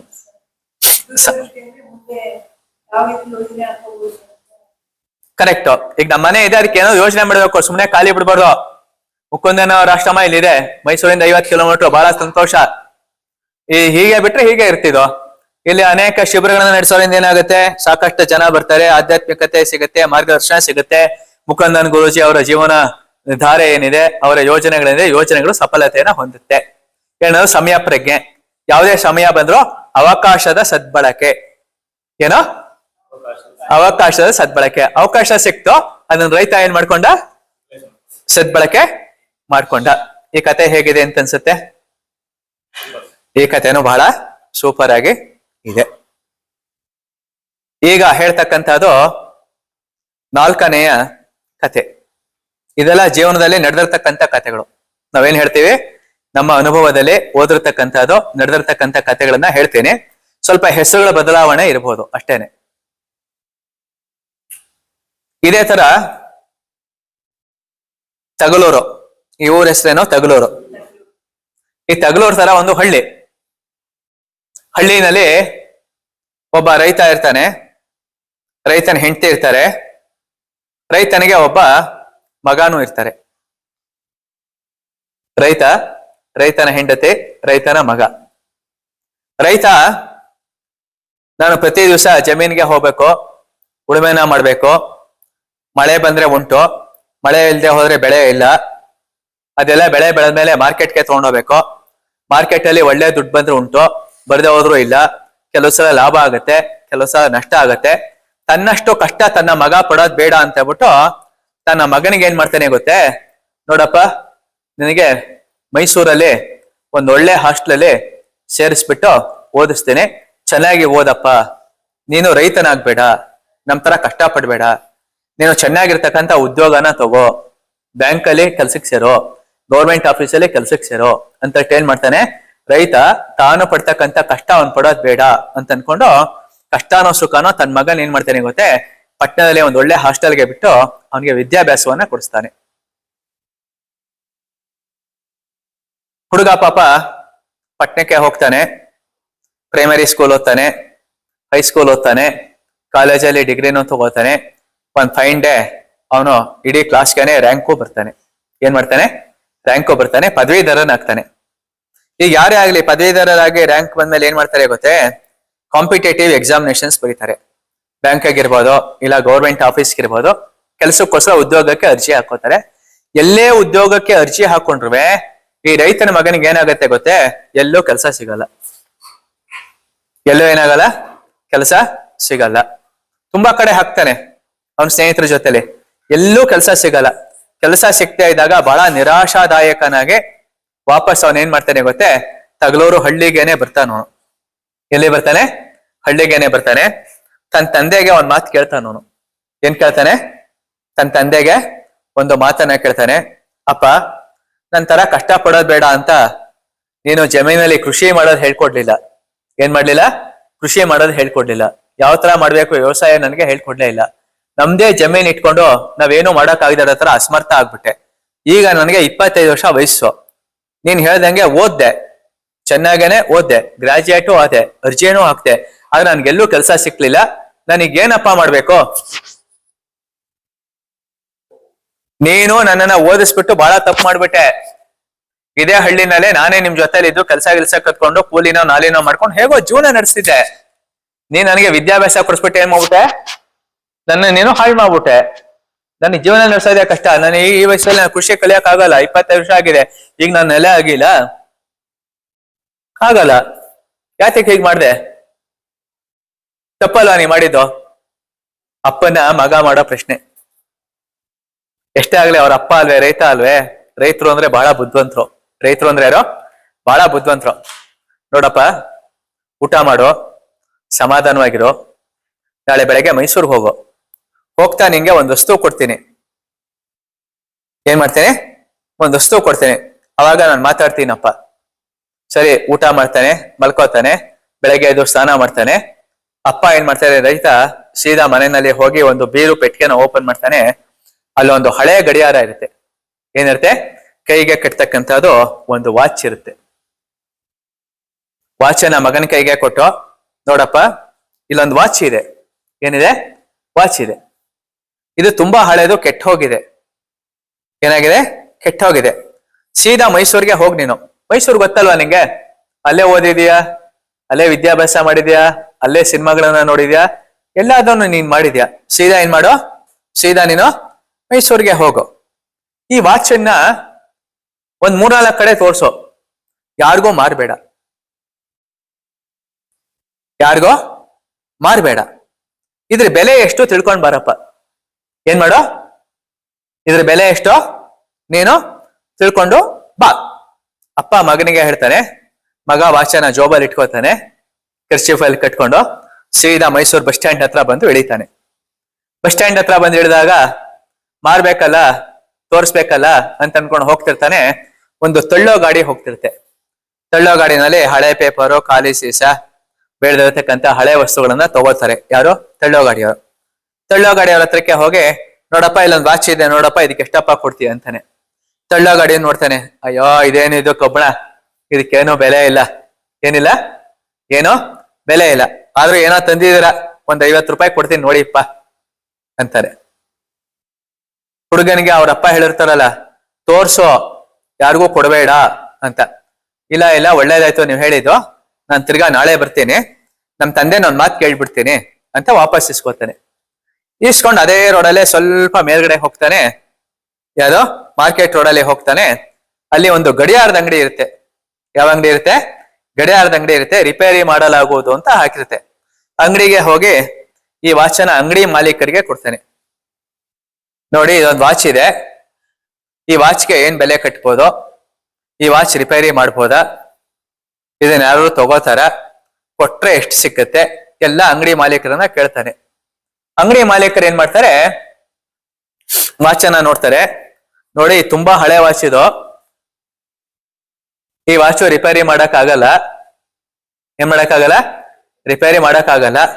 ಯಾವ್ದಕ್ಕೂ ಹಳೆ ವಾಚು ಅಂತ ನಮ್ಮ ಅಂಗಡಿಯಲ್ಲಿ ಇಟ್ಕೋಬಹುದು ಅಷ್ಟೇನೆ. ಮನೇಲಿ ಇಡೋ ಬದಲು ಏನ್ ಮಾಡ್ಬೋದು? ಅಂಗಡಿನಲ್ಲಿ ಇಟ್ಕೋಬಹುದು ಅಷ್ಟೇನೆ. ಇದಕ್ಕೆ ಒಂದ್ 500 ರೂಪಾಯಿ ಕೊಡ್ತೇನೆ ಕಣ್ರಿ. ಎಷ್ಟ್ ಕೊಡ್ತೇನೆ ಅಂದ್ರು? 500 ರೂಪಾಯಿ ಕೊಡ್ತೇನೆ ಅಂದ್ರು.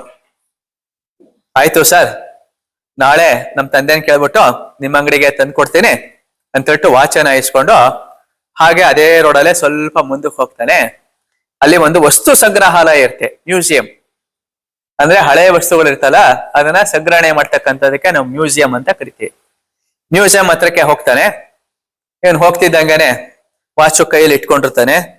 ಮ್ಯೂಸಿಯಂ ನಲ್ಲಿ ಇರ್ತಕ್ಕಂಥ ಓನರ್ಗಳೆಲ್ಲ ಈ ವಾಚನ್ನ ನೋಡ್ತಾರೆ, ಇವನನ್ನ ನೋಡ್ತಾರೆ. ಬಹಳ ಗೌರವಯುತವಾಗಿ ಬನ್ನಿ ಸರ್ ಅಂತ ಕುರ್ಚಿ ಹಾಕಿ ಕೂಡಿಸ್ತಾರೆ. ಸರ್, ಕಾಫಿ ತಗೋತೀರಾ, ಟೀ ತಗೋತೀರಾ ಅಂತಾರೆ. ಕಾಫಿ, ಟೀ, ಬಿಸ್ಕೆಟು ಎಲ್ಲಾದನ್ನು ಕೊಡ್ತಾರೆ. ಸರ್, ಏನಾದ್ರು ಕೊಡೋದಿತ್ತಾ? ಹೌದು, ಈ ವಾಚ್ ಕೊಡೋದಿತ್ತು. ಇದ್ರದ್ದು ಬೆಲೆ ಎಷ್ಟು? ಸರ್, ಇದು ಒಂದು 350 ವರ್ಷ ಆಗಿದೆ. ಈ ತರ ವಾಚ್ ಈಗ ಮ್ಯಾನುಫ್ಯಾಕ್ಚರ್ ಇಲ್ಲ. ಈ ವಾಚ್ಗೆ ಬಂಗಾರದ ಬೆಲೆ ಇದೆ.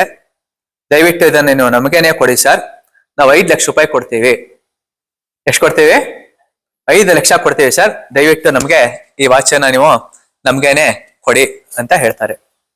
ಕಾಫಿ ಟೀ ಕುಡ್ದು ಬಿಸ್ಕೆಟ್ ಅನ್ನ ತಿಂದು ಹುಡುಗ ಹಳ್ಳಿನಲ್ಲಿ ನಮ್ಮ ತಂದೆ ಅವ್ರು ಇದ್ದಾರೆ ಸರ್, ನಮ್ಮ ತಂದೆ ಅವ್ರು ಹೇಳ್ದಂಗೆ ಕೇಳ್ಬೇಕು, ಇದು ನಮ್ಮ ತಂದೆ ಅವ್ರ ಕಾಲದಿಂದಾನು ಕಟ್ತಾ ಇದ್ದೀವಿ ವಾಚು, ರಿಪೇರಿ ಆಗತ್ತಾ ನೋಡಪ್ಪ ಅಂತ ಕಳ್ಸಿದ್ರು. ನೀವು 5 ಲಕ್ಷ ಹೇಳಿದಿರಾ, ಅವ್ರು ಕೊಡಿ ಅಂದ್ರೆ ಖಂಡಿತವಲ್ಲೂ ನಿಮ್ಗೇನೆ ಕೊಡ್ತೀನಿ ಸರ್ ಅಂತ ವಿನಮ್ರನಾಗೆ ಅಂಗಡಿಯಿಂದ ಸೀದಾ ಎಲ್ಲಿಗೆ ಬರ್ತಾನೆ, ತಗ್ಲೂರು ಹಳ್ಳಿಗೆ ಬರ್ತಾನೆ. ತನ್ನ ತಂದೆಗೆ ಹೇಳ್ತಾನೆ, ನೋಡಪ್ಪ ಈ ತರ ತಳ್ಳೋ ಗಾಡಿ ಅವ್ನು ಕೇಳಿದಾಗ 50 ರೂಪಾಯಿ ಹೇಳ್ದ, ವಾಚ್ ರಿಪೇರಿ ಮಾಡೋರು ಕೇಳಿದ್ರೆ 500 ರೂಪಾಯಿ ಕೊಡ್ತೀನಿ ಅಂದ್ರು, ವಸ್ತು ಸಂಗ್ರಹಾಲಯಕ್ಕೆ ಹೋದಾಗ 5 ಲಕ್ಷ ಕೊಡ್ತೀನಿ ಅಂತ ಹೇಳಿದ್ರು. ಏನ್ ಮಾಡ್ಬೇಕು ಅಂತಾನೆ. ಇಲ್ಲಿಗೆ ಕತೆ ಮುಕ್ತಾಯ. ನಾನು ಹೇಳಿದ ಕತೆ ಏನ್ ಹೇಳಿ, ಇಲ್ಲಿಗೆ ಇದು ಮುಕ್ತಾಯ. ಇದನ್ನೇನ್ ತಿಳ್ಕೊಬಹುದು? ಕೆಲಸ ಸಿಗ್ಲಿಲ್ಲ ಅಂತ ಏನ್ ನಿರಾಸೆ ಆಗಿ ಬಂದು ಅವ್ರ ತಂದೆನ ಓದಿಸಿ ನೀನ್ ವೇಸ್ಟ್ ಅಂತ ಬಗ್ಗೆ ರಿಯಲೈಸ್ ಆಗೋದು. ಕೆಲಸ ಇಲ್ಲ ಅಂದ್ರೆ ನಾನು ಏನನ್ನು ಮಾಡಿ ಜೀವನದಲ್ಲಿ ಮುಂದೆ ಬರ್ಬೋದು ಅದನ್ನ ನಾವು ಯೋಚನೆ ಮಾಡಿ, ಬರೀ ಎಜುಕೇಶನ್ ಮಾಡಿದೆ ಅದರಿಂದ ಕೆಲಸ ಸಿಕ್ಕಿಲ್ಲ ಅಂತ ನಿರಾಸೆ ಆಗದೆ ಹೊರತು ನಾನು ಯಾರು, ನನ್ನಿಂದ ಏನ್ ಮಾಡಿದ್ರೆ ನನ್ನ ಜೀವನದಲ್ಲಿ ಉದ್ಧಾರ ಆಗ್ತೀನಿ, ಏನ್ ಮಾಡಿದ್ರೆ ಕೆಲಸ ಸಿಗುತ್ತೆ, ಏನ್ ಮಾಡಿದ್ರೆ ಕೆಲಸ ಸಿಗುತ್ತೆ, ಈ ರೀತಿಯಾಗಿ ಯೋಚನೆ ಮಾಡಕ್ಕೆ ಹೋಗುತ್ತೆ. ಯೋಚನೆ ಮಾಡಿದ್ರೆ ಏನ್ ಮಾಡಿದ್ರೆ ನಾನು ಅದನ್ನ ಮಾಡಬಹುದಾಗುತ್ತೆ ಯೋಚನೆ ಮಾಡಿದ್ರೆ ಅವ್ನು ಸಕ್ಸಸ್ ಆಗ್ತಾನೆ. 100% ಸತ್ಯ. ನೀವೇನ್ ಹೇಳ್ತೀರಾ ಸರ್? ಹೇಳ್ತಾರಲ್ಲ ರೇಖೋ ಕ್ಯಾಮರಾ ಹಂಗೆ ಅದ್ರ ಬಗ್ಗೆ ಗೊತ್ತಿರೋರು ಮಾತ್ರ ಅದ್ರ ಬೆಲೆ ಗೊತ್ತು. ವಸ್ತುವಿನ ಬೆಲೆ ಆಂಟಿಕ್ ಡೀಲರ್ಗೆ ಗೊತ್ತು, ಅವನು ಸ್ಕ್ರಾಪ್ ಡೀಲರ್ಗೆ ಅದ್ರ ಬಗ್ಗೆ ಗೊತ್ತಿಲ್ಲ.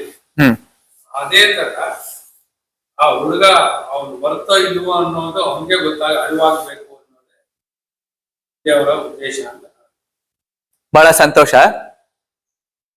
ಇದನ್ನ ನಾವು ಬಾಲಾಜಿ ಅವ್ರು ಹೇಳಿದ್ದು ಕರೆಕ್ಟ್, ಮೋಹನ್ ಅವ್ರು ಹೇಳಿದ್ದು ಕರೆಕ್ಟ್. ಜೀವನ ಮೌಲ್ಯಗಳು ಅಂತ ನಾವ್ ಎಲ್ಲಿ ಕರಿತೀವಿ ಅಂತಂದ್ರೆ ಅವ್ರವ್ರ ಅಭಿಪ್ರಾಯಗಳು ಏನನ್ನ ಹೇಳ್ತಾರೆ ತಿಳ್ಕೊಳ್ತೇವೆ. ತಿಳ್ಕೊಂಡ ನಂತರ ಅದಕ್ಕೆ ಸ್ಪಷ್ಟತೆ ಕೊಡ್ತೀವಿ.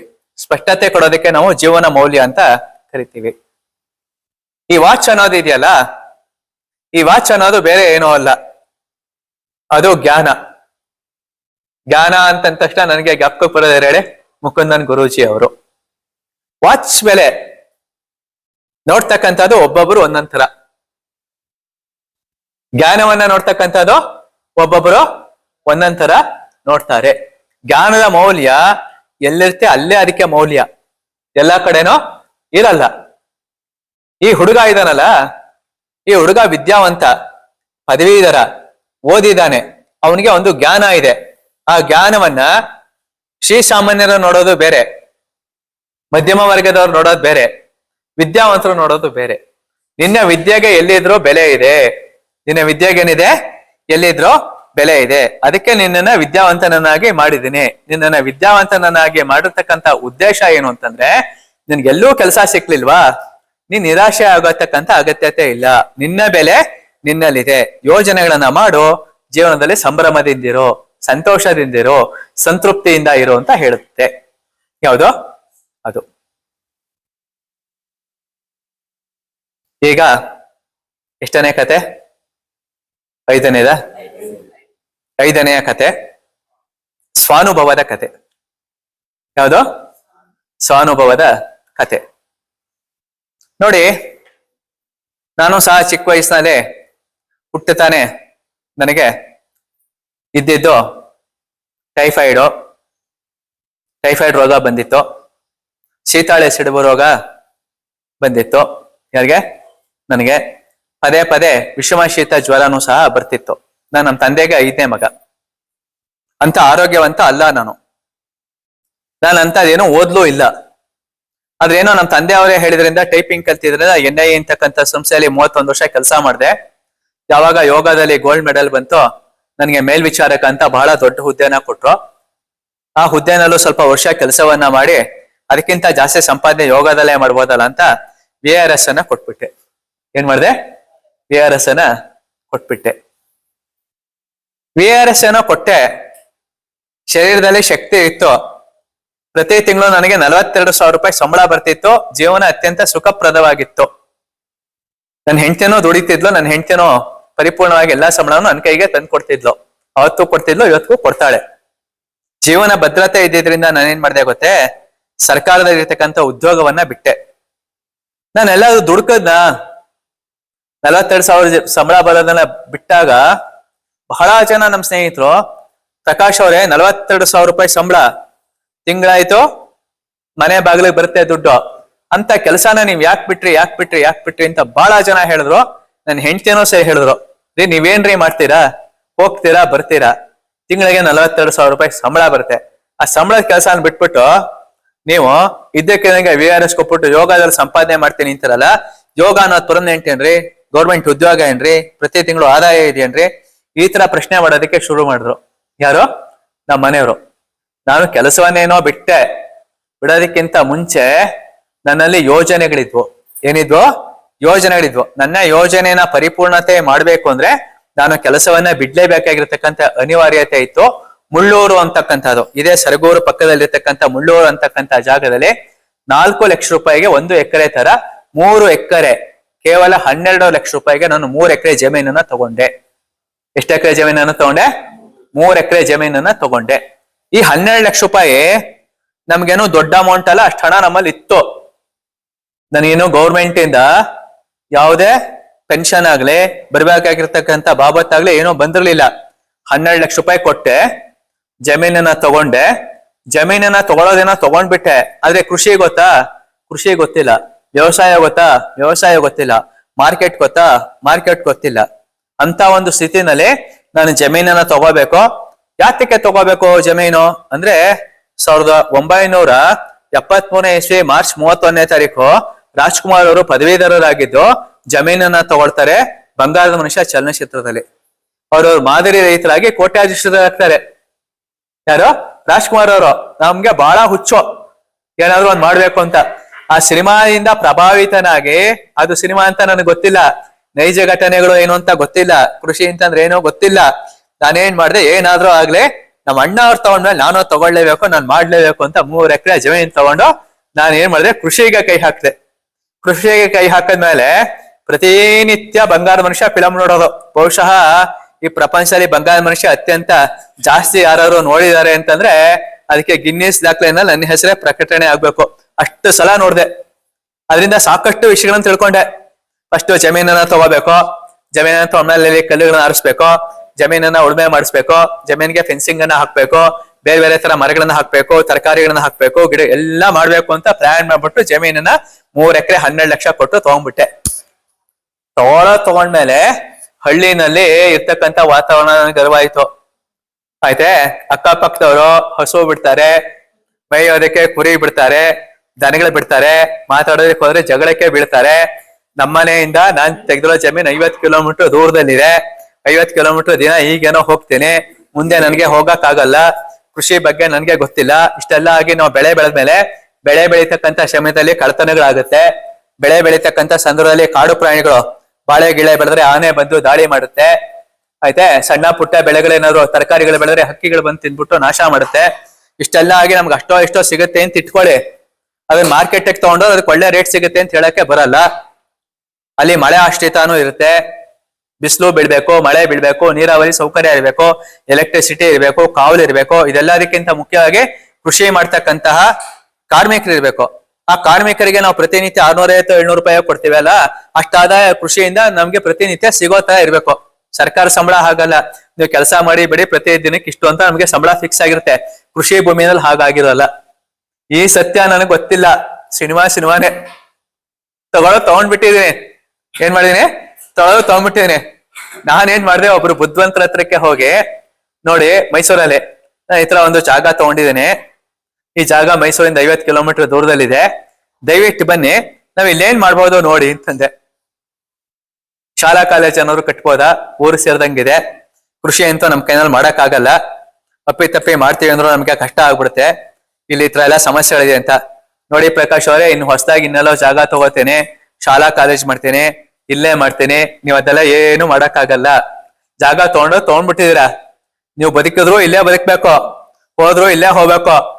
ಆಯ್ತಾ? ಇದನ್ನ ಮಾರಾಟ ಮಾಡ್ತೀವಿ ಅಂದ್ರೆ ನೀವು ಕೊಟ್ಟಿದ ರೇಟ್ ಯಾರು ಇಲ್ಲಿ ನಿಮ್ಗೆ ಕೊಡಲ್ಲ. ಆಯ್ತಾ? ನೀವೇನ್ ಮಾಡ್ತೀರಾ ಅದ್ ನಿಮಗ್ ಸರಿದು ಅಂತ ಹೇಳ್ಬಿಟ್ರು. ಅಂದ್ರೆ ನನಗೆಲ್ಲೂ ನೀವ್ ಇದನ್ನ ತಗೊಂಡಿದ್ದೀರಾ ಒಳ್ಳೇದಾಗತ್ತೆ ಅಂತ ಒಬ್ಬರು ಬಾಯಿನಲ್ಲೂ ಆ ಮಾತು ಬರ್ಲೇ ಇಲ್ಲ. ಅಂತ ಒಂದು ಸಂದಿಗ್ಧ ಪರಿಸ್ಥಿತಿಯಲ್ಲಿ 12 ಲಕ್ಷ ರೂಪಾಯಿ ಕೊಟ್ಬಿಟ್ಟು ನಾನು ಜಾಗ ತೆಗೆದ್ಬಿಟ್ಟಿದ್ದೆ. ಹಾಗೆ ಜಾಗ ತೆಗೆದ್ಬಿಟ್ಟಾಗ ನನಗೆ ಅಲ್ಲಿ ಒಬ್ಬ ರೈತರು ಏನ್ ಮಾಡಿದ್ರು, ಇಲ್ಲ ಸರ್ ನೀವು ತೆಗ್ದಿದ್ದೀರಾ, ಇದಕ್ಕೆ ಒಂದು ವ್ಯವಸಾಯ ಮಾಡೋದಕ್ಕೆ ನಾನು ಹೆಲ್ಪ್ ಮಾಡ್ತೀನಿ ಬನ್ನಿ ಅಂತ ಹೇಳ್ಬಿಟ್ಟು ಪ್ರಪ್ರಥಮವಾಗಿ ನೋಡಿ ಸರ್, ಈ ಜಮೀನಲ್ಲಿರ್ತಕ್ಕಂಥ ಎಲ್ಲಾ ಕಲ್ಲುಗಳು ತೆಗಿಬೇಕು, ಸರ್ವೆ ಮಾಡಿಸಿ ಫೆನ್ಸಿಂಗ್ ಹಾಕ್ಬೇಕು, ನೆಕ್ಸ್ಟ್ ಬೋರ್ವೆಲ್ ಹಾಕಿಸ್ಬೇಕು. ಬೋರ್ವೆಲ್ ಹಾಕಿಸ್ತಾ ಇರೋ ಹಾಗೇನೆ ಸುತ್ತ ನೀವು ಚೆನ್ನಾಗಿರ್ತಕ್ಕಂಥದ್ದು ಟೀಕ್ ವುಡ್, ಸಿಲ್ವರ್ ವುಡ್, ಹೆಬ್ಬೇವು ಇದೆಲ್ಲ ಹಾಕ್ತಾ ಬನ್ನಿ. ಮಧ್ಯದಲ್ಲಿ ಜಾಗ ಖಾಲಿ ಬಿಟ್ಕೊಳ್ಳಿ. ಯಾವಾಗ ನೀರ್ ಬರ್ತೆ ಯಾರೋ ರೈತರು ಇದನ್ನ ಗುತ್ತಿಗೆ ತಗೋತಾರೆ ಅಂತ ಹೇಳ್ಕೊಟ್ರು. ಅಂದ್ರೆ ಮಾದರಿಯಾಗಿ ಏನು ವಿದ್ಯೆನೇ ಸಂಪಾದನೆ ಮಾಡಿರ್ತಕ್ಕಂಥ ಅನುಭವದ ಆಧಾರದ ಮೇಲೆ ಒಬ್ಬ ರೈತರು ಹಿರಿಯಣ್ಣ ಅವರು ನಮಗೆ ಹಿರಿಯಣ್ಣರ ಆಗ್ಬೇಕು. ಅವರು ಹಿರಿಯಣ್ಣ ಆಗ್ಬೇಕು ಅಂತಂದ್ರೆ ನನಗೆ ಗುರುಗಳಾಗ್ಬೇಕು. ಅವರು ಸಿದ್ದಣ್ಣ ಅಂತ ಕರಿತೀವಿ. ಅವ್ರಿಗೆ ನನಗಿಂತ ಒಂದ್ 15 ವರ್ಷ ದೊಡ್ಡವರು. ಅವ್ರು ಹೇಳ್ಕೊಟ್ರು, ಪಾಪ ಪಟ್ನೆಯಿಂದ ಬಂದಿದ್ದಾರೆ, ಇವ್ರಿಗೆ ನಾವು ಅನುಕೂಲ ಮಾಡ್ಬೇಕು ಅಂತ ಏನ್ ಮಾಡಿದ್ರು ಅವ್ರು ಹೇಳ್ಕೊಟ್ರು. ನಾ ಯಥೇಚ್ಛವಾಗಿ ದುಡ್ಡು ಖರ್ಚು ಮಾಡಿದೆ, ಫೆನ್ಸಿಂಗ್ ಅನ್ನ ಹಾಕಿಸ್ದೆ, ಒಂದು 300 ಮರಗಳನ್ನ ಹಾಕ್ದೆ, ಮಧ್ಯೆ ಬೋರ್ವೆಲ್ ಅನ್ನ ಹೊಡೆಸ್ದೆ, ಮಧ್ಯದಲ್ಲಿ ಜಾಗನ ಖಾಲಿ ಬಿಟ್ಕೊಂಡಿದ್ದೆ. ಆ ಜಾಗಕ್ಕೆ ಪ್ರಪ್ರಥಮವಾಗಿ ಆಯ್ತೆ ಮರಗೆಣಸ್ ಬೆಳೀತಕ್ಕಂಥ ಕೇರಳದವರು ಬಂದ್ರು, 1,10,000 ರೂಪಾಯಿ ಕೊಟ್ರು. ಕೇವಲ 12 ಲಕ್ಷ ರೂಪಾಯಿ ಖರ್ಚು ಮಾಡಿರ್ತಕ್ಕಂಥ ಭೂಮಿನಲ್ಲಿ ಮೊದಲನೇ ವರ್ಷನೇ 1,10,000 ರೂಪಾಯಿ ನಾನು ಏನ್ ಮಾಡಿದೆ, ಲಾಭವನ್ನ ತಗೊಂಡೆ. ಯಾರೇ ಆಗ್ಲಿ ಜಮೀನನ್ನ ತಗೊಂಡು ಆ ಜಮೀನಲ್ಲಿ ಬಾಳೆ ಹಾಕಿ ಇನ್ನೇನೋ ಹಾಕಿ ಅದೆಲ್ಲ ವ್ಯವಸಾಯ ಮಾಡಿ ಕೃಷಿ ಮಾಡಿ 1,10,000 ರೂಪಾಯಿ ಆದಾಯ ತೆಗಿಯಪ್ಪ ಅಂದ್ರೆ ತೆಗಿಯೋದಿಕ್ ಸಾಧ್ಯನೇ ಇಲ್ಲ. ಬಹಳ ಕಷ್ಟ ಇದೆ. 1,10,000 ರೂಪಾಯಿ ನಾನು ತೆಗೆದೆ. ಓಹೋ, ಕೃಷಿ ಭೂಮಿನ ಮಾಡು ನಾನು ಏನ್ ಮಾಡ್ಬೋದು, ಹಣ ಸಂಪಾದನೆ ಮಾಡ್ಬೋದು. ಅದಕ್ಕೆ ಸರಿಯಾಗಿರ್ತಕ್ಕಂಥ ಮಾರ್ಗದರ್ಶಕರು ಬೇಕು, ಬೋರ್ವೆಲ್ ಹೊಡಿಸ್ಬೇಕು, ಮರಗಳು ಹಾಕ್ಬೇಕು, ಮಧ್ಯ ಜಾಗನ ಗುತ್ತಿಗೆಗೆ ಕೊಡ್ಬೇಕು, ಆಯ್ತೆ 24 ಗಂಟೆ ಅದನ್ನ ನೋಡ್ಕೊಳ್ತಕ್ಕಂಥವ್ರು ಇರ್ಬೇಕು. ಇದೆಲ್ಲ ನಾವು ಮಾಡಿದ್ರೆ ಖಂಡಿತವಾಗ್ಲೂ ಉದ್ಧಾರ ಆಗ್ಬೋದು ಅಂತ ನನ್ನ ಮನಸ್ಸಿನಲ್ಲಿ ಬಂತು. ಯಾವಾಗ ಇದನ್ನ ಒಂದು ಲೆಕ್ಕಾಚಾರದಲ್ಲಿ ನಾನು ಮಾಡಿದೆ, ಇದು ಮೈಸೂರಿಂದ 50 ಕಿಲೋಮೀಟರ್ ದೂರದಲ್ಲಿದೆ. ಮೈಸೂರಿಂದ ಸ್ವಲ್ಪ ಹತ್ರದಲ್ಲಿ ಏನಾದ್ರು ಸಿಕ್ಕಿದ್ರೆ ನನ್ ರಿಟೈರ್ಮೆಂಟ್ ದುಡ್ಡು ಬರ್ತಲ್ಲ, ಅದ್ರಲ್ಲಿ ನಾನೇನ್ ಮಾಡ್ಬೋದು, ಅದ್ರಲ್ಲಿ ಇನ್ನೊಂದ್ ಜಮೀನ್ ತೆಗಿಬಹುದು ಅಂತ ಲೆಕ್ಕಾಚಾರ ಹಾಕ್ಬಿಟ್ಟೆ ನಾನು. ಕೃಷಿನೇ ಗೊತ್ತಿಲ್ಲದೆ ಇರ್ತಕ್ಕಂಥವ್ನು, ಕೃಷಿ ಬಗ್ಗೆ ಅರಿವೇ ಇಲ್ದೇ ಇರ್ತಕ್ಕಂಥವ್ನು, ಮಾರ್ಕೆಟಿಂಗ್ ಗೊತ್ತಿಲ್ಲದೆ ಇರ್ತಕ್ಕಂಥವ್ನು, ನೆಲನ ಅಗದು ಒಂದು ಬೀಜ ಹಾಕದೆ ಇರ್ತಕ್ಕಂಥವ್ನು, ಆಯ್ತೆ ನಾನೊಬ್ಬ ರೈತನಾಗಬೇಕು ಅಂತ ಹೊರಟಿದವನು ಏನ್ ಮಾಡಿದೆ, ಬರ್ತಕ್ಕಂಥ ರೋಡಲ್ಲಿ ಇದೇನ್ ಹುಲ್ಲಳ್ಳಿಯಿಂದ ಮುಂದಕ್ಕೆ ಮೈಸೂರಿಂದ 20 ಕಿಲೋಮೀಟರ್ ದೂರದಲ್ಲಿ ಕೃಷಿ ಭೂಮಿ ಒಂದು ಸೇಲ್ಗಿತ್ತು, ಮಾರ್ಕೆಟ್ ಇದು ಖರೀದಿಗಿದೆ ಅಂತ ಬೋರ್ಡ್ ಹಾಕಿದ್ರು. ಆ ಜಾಗದಲ್ಲಿ ನಾನು ಒಂದು ನನ್ನ ರಿಟೈರ್ಮೆಂಟ್ ಎಲ್ಲಾ ದುಡ್ಡನ್ನು ಹಾಕಿ ಅಲ್ಲೇನ್ ಮಾಡಿದೆ, ಅಲ್ಲಿ ಒಂದು ಜಮೀನ್ ತೆಗೆದೆ. ಇಲ್ಲಿ ಅನುಭವ ಆಯ್ತಲ್ಲ, ಅದಾದ್ಮೇಲೆ ಇಲ್ಲೂ ಫೆನ್ಸಿಂಗ್ ಹಾಕಿಸ್ದೆ, ಇಲ್ಲೂ ಬೋರ್ವೆಲ್ ಅನ್ನ ಹಾಕ್ತೆ, ಇಲ್ಲೂ ಸಹ ಮರಗಳನ್ನ ಹಾಕ್ತೆ. ಏನ್ ಮಾಡಿದೆ, ಇಲ್ಲೂ ಸಹ ಮರಗಳನ್ನ ಹಾಕಿ ಫೆನ್ಸಿಂಗ್ ಅನ್ನ ಹಾಕಿಸಿ ಚೆನ್ನಾಗಿರ್ತಕ್ಕಂಥ ಮನೇನ ಕಟ್ಟೋ ಅಷ್ಟೊತ್ತಿಗೆ ನನ್ನ ರಿಟೈರ್ಮೆಂಟ್ ಎಲ್ಲ ದುಡ್ಡು ಮುಗಿದೋಗಿತ್ತು. ನನಗೆ ಕಡಿಮೆ ಅಂತಂದ್ರು 40 ಲಕ್ಷ ರೂಪಾಯಿ ಖರ್ಚಾಗಿತ್ತು. ಈ ಹೊಸ ಜಮೀನ್ಗೆ ಎಷ್ಟು ಖರ್ಚಾಗಿತ್ತು, 40 ಲಕ್ಷ ಖರ್ಚಾಗಿತ್ತು. ಅಲ್ಲಿ ಮುಳ್ಳೂರಲ್ಲಿ ಇರ್ತಕ್ಕಂಥ ಜಮೀನ್ಗೆ 12 ಲಕ್ಷ ಆಗಿತ್ತು. ಅಲ್ಲೂ ಒಂದ್ ಮನೆ ಕಟ್ಟೋಣ ಅಂತ ಕಟ್ಟಿದೆ, ಅಲ್ಲೂ ನನಗೆ ಹೆಚ್ಚು ಕಮ್ಮಿ ಒಂದು 40-45 ಲಕ್ಷ ಖರ್ಚಾಗಿತ್ತು. ಈ ಎಲ್ಲಾ ದುಡ್ಡು ಯಾವ್ದು ಗೊತ್ತೆ, ಯೋಗದಲ್ಲಿ ಬಂದಿರತಕ್ಕಂಥ ದುಡ್ಡು, ರಿಟೈರ್ಮೆಂಟ್ ಅಲ್ಲಿ ಬಂದಿರತಕ್ಕಂಥ ದುಡ್ಡು. ನಾ ರಿಟೈರ್ಡ್ ಆಗ್ಬಿಟ್ಟೇನೆ ಅಂತ ಸುಮ್ನೆ ಕೂತ್ಕೊಳ್ಳಿಲ್ಲ. ನನಗೆ NIE ನಲ್ಲಿ ಮೇಲ್ವಿಚಾರಕ ಅಂತ ಹುದ್ದೆ ಕೊಟ್ಟಿದ್ರು. ಸಿವಿಲ್ ಇಂಜಿನಿಯರಿಂಗ್ ವರ್ಕ್ಸ್, ಪೇಂಟಿಂಗ್ ಮಾಡಿಸೋದು, ಪ್ಲಂಬಿಂಗ್ ಕೆಲಸ ಮಾಡಿಸೋದು, ಎಲೆಕ್ಟ್ರಿಕಲ್ ಕೆಲಸ ಮಾಡಿಸೋದು, ಟೈಲ್ಸ್ ಫಿಕ್ಸಿಂಗ್ ಮಾಡಿಸೋದು, ಈ ತರ ಎಲ್ಲಾ ಕೆಲಸಗಳನ್ನು ಮಾಡ್ಕೊಂಡ್ ಬಂದಿದ್ದೆ ನಾನು. ಆ ಎಲ್ಲಾ ದುಡ್ಡು ತಗೊಂಡೋಗಿ ಏನ್ ಮಾಡಿದೆ ಗೊತ್ತೇ, 2 ಕಡೆ ಜಮೀನುಗಳಿಗೆ ಮರಗಳಿಗೆ ಹಾಕ್ತೆ, ಗಿಡಗಳಿಗೆ ಹಾಕ್ತೆ, ಮನೆ ಕಟ್ಟೋದಿಗೆ ಹಾಕ್ತೆ, ಒಂದು ಲೆವೆಲ್ಗೆ ಬಂದೆ ನಾನು. ಇದಾಗೋ ಅಷ್ಟೊತ್ತಿಗೆ ನನ್ನ ಹೆಂಡತಿ, ರೀ ನೀವೇನ್ ರೈತ್ರೇನ್ರಿ, ಅಲ್ಲಿ ಯಾಕ್ರಿ ಅಷ್ಟ್ ದೊಡ್ಡ ಮನೆ ಕಟ್ಟಿದ್ರಿ, ನೀವೇನ್ ದಿನ ಹೋಗ್ತೀರೇನ್ರಿ, ನೀವೇನ್ ಗುಂಟ್ಕಲ್ ಇದ್ದಂಗೆ ಹಿಂಗೆ ಇರ್ತೀರೇನ್ರಿ. ನನ್ನ ಹೆಂಡತಿನೂ ಇದೆ ಮಾತನ್ನೋದು. ನಮ್ಮ ಮಕ್ಕಳು, ಅಲ್ಲ ಕಣಪ್ಪ, ನಮ್ಗೆ ಓದೇನೋ ಕೊಡ್ಸಿದ್ಯಾ, ಒಂದ್ ಒಳ್ಳೆ ಬಟ್ಟೆ ಕೊಡಿಸ್ಲಿಲ್ಲ, ಒಂದೇ ಊರ್ ಕರ್ಕೊಂಡಲ್ಲ, 24 ಗಂಟೆನೂ ಜಮೀನು ಅಂತಿರ್ತೀಯ, 24 ಗಂಟೆನೂ ಮನೆ ಅಂತಿರ್ತೀಯ, ದಿನ ಬೆಳಗ್ಗೆ ಅನ್ನದ್ರೆ ನೀನ್ ಅಲ್ಲಿಗೆ ಹೊರಟೋಗ್ತೀಯ, ಊಟ ಇಲ್ಲ ತಿಂಡಿ ಇಲ್ಲ, ಎಷ್ಟೋ ಹೊತ್ತಿಗೆ ಹೋಗ್ತೀಯ, ಎಷ್ಟೋ ಹೊತ್ತಿಗೆ ಬರ್ತೀಯ, ಯಾಕೆ ಹೀಗ್ ಮಾಡ್ತಿದ್ಯಾ ನೀನು ಅಂತ ಎಲ್ಲ ಮನೆಯಲ್ಲೂ ಬೈಯೋರು. ಮನೆಯಲ್ಲಿ ಇವರೆಲ್ಲಾ ಬೈದ್ರು. ನನ್ನ ದೃಷ್ಟಿ ಏನು ಅಂತಂದ್ರೆ, ನಾನು ಅಲ್ಲಿ ಜಮೀನಿಗೆ ಹೋಗ್ಬೇಕು, ಅಲ್ಲಿ ಕೃಷಿ ಮಾಡಿಸ್ಬೇಕು, ಅಲ್ಲಿ ಮನೇನ ಕಟ್ಟಬೇಕು, ಜಮೀನಿಂದ ಆದಾಯವನ್ನ ತೆಗಿಬೇಕು. ಬಂಗಾರ ಮನುಷ್ಯದಲ್ಲಿ ರಾಜ್ಕುಮಾರ್ ಅವ್ರು ಹೇಗೆ ಆಗರ್ಭ ಶ್ರೀಮಂತರಾದ್ರು, ಅದೇ ತರ ನಾನು ಈ ಹಳ್ಳಿಗೆ ಒಬ್ಬ ಮಾದರಿ ಆಗ್ಬೇಕು. ಇದು ನನ್ನ ದೃಷ್ಟಿ. ಒಂದ್ ಕಡೆ ತೆಗೋ ಸಾಲು ಅಂತ 2 ಕಡೆನೋ ತೆಗೆದು 2 ಕಡೆನೂ ನಾನು ಮಾಡಿದೆ. ಏನ್ ಮಾಡಿದೆ, 2 ಕಡೆನೂ ನಾನು ಇದನ್ನ ಮಾಡಿದೆ. ಇದು ಮಾಡೋ ಅಷ್ಟೊತ್ತಿಗೆ ಏನಾಗೋಗಿತ್ತು ಗೊತ್ತೇ, ನಾ ರಿಟೈರ್ಮೆಂಟ್ ತಗೊಂಡು 10 ವರ್ಷ ಆಗ್ಬಿಟ್ಟಿತ್ತು. ಇಷ್ಟು ಕೆಲಸ ಮಾಡೋದಕ್ಕೆ ಸುದೀರ್ಘ ಅವಧಿ ತಗೊಳತ್ತೆ, ಯೋಜನೆ ತಗೊಳತ್ತೆ. ಯಾರೋ ನನ್ನ ಹೆಂಡತಿ ಬೈದ್ರು, ನನ್ ಮಕ್ಕಳ ಬೈದ್ರು, ಇವ್ರ ತಲೆಯಲ್ಲಿ ಬುದ್ಧಿ ಇಲ್ಲ, ಇವ್ರು ಯಾಕೆ ಅಷ್ಟು ದೂರ ಹೋಗಿ ಮಾಡಿದ್ರು ಅಂತ ಬೇರೆಯವ್ರು ಬೈದ್ರು ಅಂತ ನಾನು ಯಾರ ಮಾತು ಕೇಳಲೇ ಇಲ್ಲ. ಕಳೆದ ವರ್ಷ ಈ ಯೋಗಾಶ್ರಮ ಪ್ರಾರಂಭ ಆಯ್ತಲ್ಲ, ಈ ಪ್ರಾರಂಭ ಆಗ್ಬೇಕಾದ್ರು ಈ ಗುರುಗಳಿಗೆ ಫಸ್ಟ್ ಫೆನ್ಸಿಂಗ್ ಹಾಕಿಸಿ, ಗಿಡ ಮರಗಳನ್ನ ಹಾಕಿ, ಇದನ್ನ ಹೀಗೆ ಮಾಡಿ, ಬಚ್ಚಲ್ ಮನೆ ಹೀಗೆ ಬರ್ಬೇಕು, ಇದಕ್ಕೆಲ್ಲ ಇವ್ರಿಗೂ ನಾ ಮಾರ್ಗದರ್ಶನ ಕೊಟ್ಟೆ. ಯಾತಕ್ಕಂದ್ರೆ 2 ಕಡೆ ನಾನು ಮಾಡ್ಬಿಟ್ಟಿದ್ದೆ. ಇಡೀ ಊರೇನೆ ಹಳ್ಳಿನಲ್ಲಿ, ಮುಳ್ಳೂರಲ್ಲಿ ನಾನು ಕಟ್ಟಿರ್ತಕ್ಕಂಥ ಮನೆ, ನಾನು ಹಾಕಿರ್ತಕ್ಕಂಥ ಗಿಡಗಳು, ಫೆನ್ಸಿಂಗು, ಬೋರ್ವೆಲ್ಲು ಇದೆಲ್ಲ ನೋಡ್ತಿತ್ತು. ಇದ್ಯಾಪ ಈ ಪಟ್ಟಣದಲ್ಲಿ ಬಂದು ಇಲ್ಲಿ ಗಿಡ ಮರಗಳು ಹಾಕ್ತಾ ಕೂತವ್ರೆ, ನಾವೆಲ್ಲ ತರಕಾರಿಗಳು ಬೆಳಿತಿದ್ವಿ, ಇದಾವ್ದೋ ಮನೆ ಬೇರೆ ದೊಡ್ಡದಾಗಿ ಕಟ್ಬಿಟ್ಟವ್ರೆ, ಇದಕ್ಕೆ ಯಾರ ಕೊಡೋರು ಮಾರ್ಕೆಟ್, ಇದ್ಯಾಕೆ ಹಿಂಗ್ ಮಾಡ್ತಾರೆ, ದುಡ್ಡು ಲಾಸ್ಟ್ ಮಾಡ್ಕೋತಾರೆ ಅಂತಿದ್ರು. ಇಡೀ ಊರ್ಗೋರೆ ಏನಂತಿದ್ರು, ಲಾಸ್ಟ್ ಮಾಡ್ಕೋತಾರೆ ಇವ್ರು, ಪಟ್ಟಣವ್ರಿಗೆ ಇವ್ರಿಗೆ ಬುದ್ಧಿನೇ ಇಲ್ಲ. ಈ ಹಳ್ಳಿನಲ್ಲಿ ಏನ್ ವ್ಯಾಪಾರ ಆಗುತ್ತೆ, ಈ ಹಳ್ಳಿನಲ್ಲಿ ಯಾತಕ್ಕೆ ಇಷ್ಟು ದೊಡ್ಡ ಬಿಲ್ಡಿಂಗ್ ಕಟ್ಟಿದ್ರು, ಈ ಹಳ್ಳಿನಲ್ಲಿ ಯಾತಕ್ಕೆ ಇವ್ರು ಗಿಡ ಮರ ಹಾಕಿದ್ರು, ಇಲ್ಲೇನ್ ಪ್ರತಿ ತಿಂಗಳು ಇವ್ರಿಗೇನ್ ತರಕಾರಿನಲ್ಲಿ ದುಡ್ಡು ಬರಲ್ಲ, ಬೆಳೆನಲ್ಲಿ ದುಡ್ಡು ಬರಲ್ಲ, ಬಾಳೆ ಹಾಕಿಲ್ಲ, ತೆಂಗು ಹಾಕಿಲ್ಲ, ಏನು ಹಾಕಿಲ್ಲ, ಯಾಕೆ ಹೀಗ್ ಮಾಡ್ತಾರೆ ಇವ್ರು ಅಂತ ಬಹಳ ಜನ ಮಾತಾಡ್ಕೊಳ್ಳೋರು. ಯಾರೇನೇ ಮಾತಾಡ್ಕೊಂಡ್ರವೆ ನನ್ನ ಕಿವಿ ಏನಾಗಿತ್ತು ಗೊತ್ತೇ, ನನ್ನ ಕಿವಿ ಕಿವುಡಾಗಿತ್ತು. ಕಳೆದ ವರ್ಷ ನಾನು ಏನ್ ಮಾಡ್ದೆ ಗೊತ್ತೇ, ಕಳೆದ ವರ್ಷ ನಾನು ಆ ಜಮೀನನ್ನ ಮಾರಾಟಕ್ಕೆ ಇಟ್ಟೆ. ಏನ್ ಮಾಡ್ದೆ, ಮಾರಾಟಕ್ಕೆ ಇಟ್ಟೆ. ನನಗೆಲ್ಲೋ ಮನಸ್ಸಲ್ಲಿ ಒಂದ್ ಹೇಳ್ತಿತ್ತು, ಇವತ್ತೆಲ್ಲ ಪಟ್ನಲ್ಲಿ ಇರ್ತಕ್ಕಂಥ ITBTನವರು, ಇನ್ಫೋಸಿಸ್ ಅಲ್ಲಿ ಕೆಲಸ ಮಾಡ್ತಕ್ಕಂಥವ್ರು, ದೊಡ್ಡ ದೊಡ್ಡ ಕಂಪ್ನಿಯಲ್ಲಿ ಮಾಡಿರ್ತಕ್ಕಂಥವ್ರು, ಪಟ್ನಲ್ಲಿ ಇರ್ತಕ್ಕಂಥ ವೆಹಿಕಲ್ ಪೊಲ್ಯೂಷನ್ಸ್, ಜೀವನ ಜಂಜಾಟ, ಹಳ್ಳಿಗೆ ಹೋದ್ರು ಸಾಕಪ್ಪ, ನೆಮ್ಮದಿಯಾಗಿದ್ರು ಸಾಕಪ್ಪ ಅಂತಕ್ಕಂಥವ್ರು ಇದ್ದೇ ಇರ್ತಾರೆ. ಯಾರೋ ಒಬ್ರಲ್ಲ ಒಬ್ರು ಬಂದು ಎಷ್ಟೇ ದೂರ ಆದ್ರೂ ತಗೋತಾರೆ, ಅದು ಅವ್ರ ಸಿಟಿಗೆ ತಗೊಳಲ್ಲ, ಕಾಡಂಚಿನ ಗ್ರಾಮನೇ ಬೇಕು ಅಂತ ಕೇಳ್ತಾರೆ, ಹಸಿರಿರೋ ಜಾಗ ಕೇಳ್ತಾರೆ. ಆ ಹಸಿರನ್ನ ನಾನು ಮಾಡ್ತೀನಿ ಅನ್ನೋಂತ ನನ್ ಮನಸ್ಸು ಹೇಳ್ತಿತ್ತು. ಮಾರಾಟಕ್ಕೆ ನಾನು ಯಾವಾಗಿಟ್ಟೆ, ಸುಮಾರು ಜನ ಹಳ್ಳಿನವರು ಅದಕ್ಕೆ ಕಡಿಮೆ ಬೆಲೆ ಕಟ್ತಿದ್ರು, ನಾ ಹಳ್ಳಿಯವ್ರಿಗೆ ಕೊಡ್ಲಿಲ್ಲ. ಪಟ್ಟಣದವ್ರು ಒಬ್ರು ಬಂದ್ರು, ಜೈನ್ರು, ಸರ್ ನೀವು ಈ ಬಿಲ್ಡಿಂಗ್ ಕಟ್ಟೋ ಹೊತ್ತಿಗೆ ನಾವ್ ಇಲ್ಲಿ ಬಂದಿದೀವಿ ಸರ್, ಗಿಡ ಮರಗಳು ಚೆನ್ನಾಗಿದೆ ಸರ್, ನೀವೇನ್ ರೇಟ್ ಹೇಳ್ತೀರಾ ಅಂದ್ರು. ನಾನು 1,10,00,000 ಹೇಳ್ತೇನೆ ಹಿಂದೆ. ನಾನ್ ಕೊಟ್ಟಿದ್ದು 12 ಲಕ್ಷ ಜಮೀನ್ಗೆ, ಮನೆ ಕಟ್ಟೋದಕ್ಕೆ 30 ಲಕ್ಷ ಖರ್ಚು ಮಾಡಿದ್ದೆ. 1,10,00,000 ಹೇಳ್ತೀನಿ ಹಿಂದೆ. ಕಡೆಯಲ್ಲಿ ಇತ್ಯರ್ಥ ಆಗಿದ್ದು 88 ಲಕ್ಷ ರೂಪಾಯಿಗೆ ಇತ್ಯರ್ಥ ಆಯ್ತು. ಎಷ್ಟಕ್ಕಾಯ್ತು? 88ಕ್ಕೆ ಇತ್ಯರ್ಥ ಆಯ್ತು. 10 ವರ್ಷದಲ್ಲಿ ನಾನು ಗುತ್ತಿಗೆ ದುಡ್ಡು ಕೊಟ್ಟಿದ್ನಲ್ಲ, ಅದು ನನಗೆ ಒಂದು 12 ಲಕ್ಷ ಬಂದಿತ್ತು. ಅಂದ್ರೆ 1,40,45 ಲಕ್ಷ ಖರ್ಚು ಮಾಡಿದ ಜಾಗದಲ್ಲಿ ನನಗೆ ಎಷ್ಟು ಬಂತು? 1 ಕೋಟಿ ಬಂತು. 1 ಕೋಟಿನಲ್ಲಿ ನನ್ನ ಮೂಲ ಬಂಡವಾಳ, ನನ್ನ ಶ್ರಮವನ್ನ 50 ಲಕ್ಷ ತೆಗೆದಿಟ್ಟು, ಇನ್ನು 50 ಲಕ್ಷ ರೂಪಾಯಿ ನಾನು ಏನ್ ಮಾಡಿದೀನಿ ಗೊತ್ತೇ? ಪೋಸ್ಟ್ ಆಫೀಸಲ್ಲಿ FD ಮಾಡಿದೀನಿ. ಬಹಳ ಸಂತೋಷವಾಗಿರುವವರು, ಬಹಳ ಆರೋಗ್ಯಪೂರ್ಣವಾಗಿರುವವರು, ಹಣಕ್ಕೆ ಅಪೇಕ್ಷೆ ಪಡದೇ ಇರುವವರು ಯಾರಾದ್ರೂ ಇದಾರೆ ಅಂತಂದ್ರೆ ಅದು ಯೋಗ ಪ್ರಕಾಶ್ ಮಾತ್ರ. ಇನ್ನು 50 ಲಕ್ಷ ಏನೋ, 1 ಕೋಟಿ ಬಂದಿದೆ, ಇನ್ನು 50 ಲಕ್ಷ ಏನೋ ಗೊತ್ತೇ? ನಾ ಈ ಕಂಬಾಲ್ ನಾನು ಮಾಡಿದನಲ್ಲ, ಆ ಭೂಮಿ ನನಗೆ ಫ್ರೀ. ಆ ಭೂಮಿ ಏನಾಯ್ತು? ಆ ಭೂಮಿ ನನಗೆ ಫ್ರೀ ಆಯ್ತು. ಆ ಭೂಮಿ ನಂದಲ್ಲ, ನಾ ಹೋಗ್ತಾ ಇದಂತ ತಗೊಂಡು ಹೋಗಲ್ಲ. ಅಲ್ಲೇನೇ ಇಂಪ್ರೂವ್ಮೆಂಟ್ ಮಾಡಿದ್ರು ಅದು ನಂದಲ್ವೇ ಅಲ್ಲ.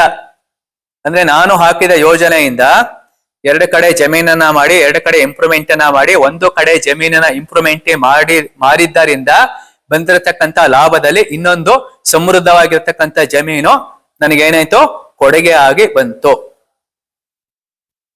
ಮೊದಲನೇ ಪಾಯಿಂಟ್. ಆ ಜಮೀನ್ ಮಾಡಿದೆ, FD ಮಾಡಿದೆ, 1 ಕೋಟಿ ಹಣ ಮಾಡ್ಕೊಂಡೆ, ಮಕ್ಕಳುಗಳಿಗೆಲ್ಲ ಯಾರ್ಯಾರಿಗೆ ಏನೇನ್ ಕೊಡ್ಬೇಕು ಎಲ್ಲದನ್ನು ಕೊಟ್ಟೆ, ಹಣದ ವಿಷಯದಲ್ಲಿ ಸಂತೃಪ್ತನಾದೆ. ಹಾಗಂತ ನಾನು ನಿಲ್ಲಿಸ್ಲಿಲ್ಲ, ಹಾಗಂತ ನಾನು ಅದನ್ನ ನಿಲ್ಲಿಸಿಲ್ಲ. ಅದಕ್ಕೆ ಮುಂದಿನ ಯೋಜನೆಗಳನ್ನ ಹಾಕ್ತಾ ಬಂದಿದ್ದೀನಿ. 3/4 ಎಕರೆ ಜಮೀನೇ ಇರ್ಬೋದು, ಕೃಷಿಯಲ್ಲಿ ನೀವು ಜೀವನ ನಡ್ಸಕ್ ಆಗಲ್ಲ. ಕೃಷಿಯಲ್ಲಿ ಅವ್ರ ಜೀವನ ನಡ್ಸಕ್ ಆಗತ್ತಾ? ಕೃಷಿಯಲ್ಲಿ ಜೀವನ ನಡ್ಸೋದಿಕ್ಕಾಗೋದಿಲ್ಲ. ಅದು ಮುಂದಿನ ಕತೆ ಭಾಗದಲ್ಲಿ ನಾನು ಹೇಳ್ತೀನಿ.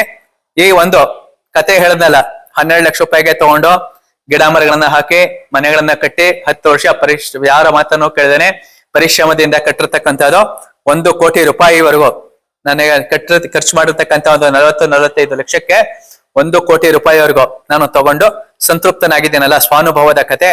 ಈ ಕತೆ ನಿಮ್ಗೇನ್ ತಿಳಿಸುತ್ತೆ ಹೇಳ್ಬೋದಾ? Self confidence. Very good. ನಂಬಿಕೆ. ನಂಬಿಕೆ. ಡಿಸ್ಕರೇಜ್ ಮಾಡಕ್ಕೆ ತುಂಬಾ ಜನ ಇರ್ತಾರೆ. ಅದನ್ನೆಲ್ಲ ನಾವು ಚಿಂತಿಸೋದಾಗಿ ನಮ್ಮ ದೃಢ ಸಂಕಲ್ಪ. ದೃಢ ಸಂಕಲ್ಪ.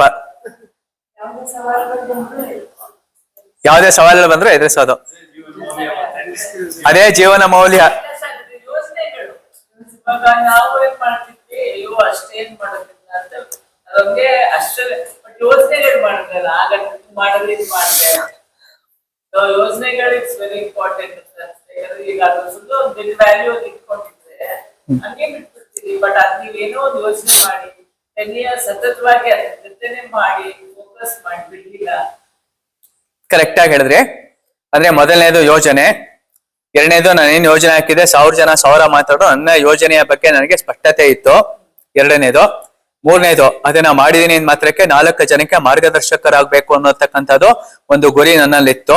ಅವತ್ತಿನ ದಿವಸ ಬಂಗಾರದ ಮನುಷ್ಯ ಚಲನಚಿತ್ರ 60 ವರ್ಷ ಹಿಂದೆ ಬಂದಿರತಕ್ಕಂಥ ಚಲನಚಿತ್ರದಲ್ಲಿರ್ತಕ್ಕಂಥ ರೈತರು ಬೇರೆ, ಅವತ್ತಿನ ವಾತಾವರಣ ಬೇರೆ, ಇವತ್ತಿನ ವಾತಾವರಣ ಬೇರೆ. ಇವತ್ತಿನ ವಾತಾವರಣಕ್ಕೆ ತಕ್ಕಂತೆ ನಾವೇನ್ ಮಾಡ್ಬೋದು ಅಂತಕ್ಕಂಥ ಯೋಜನೆ ನಾವೇನ್ ಹಾಕಿದ್ವಿ ಅದರಿಂದ ನಾವು ಸಕ್ಸಸ್ ಆದ್ವಿ.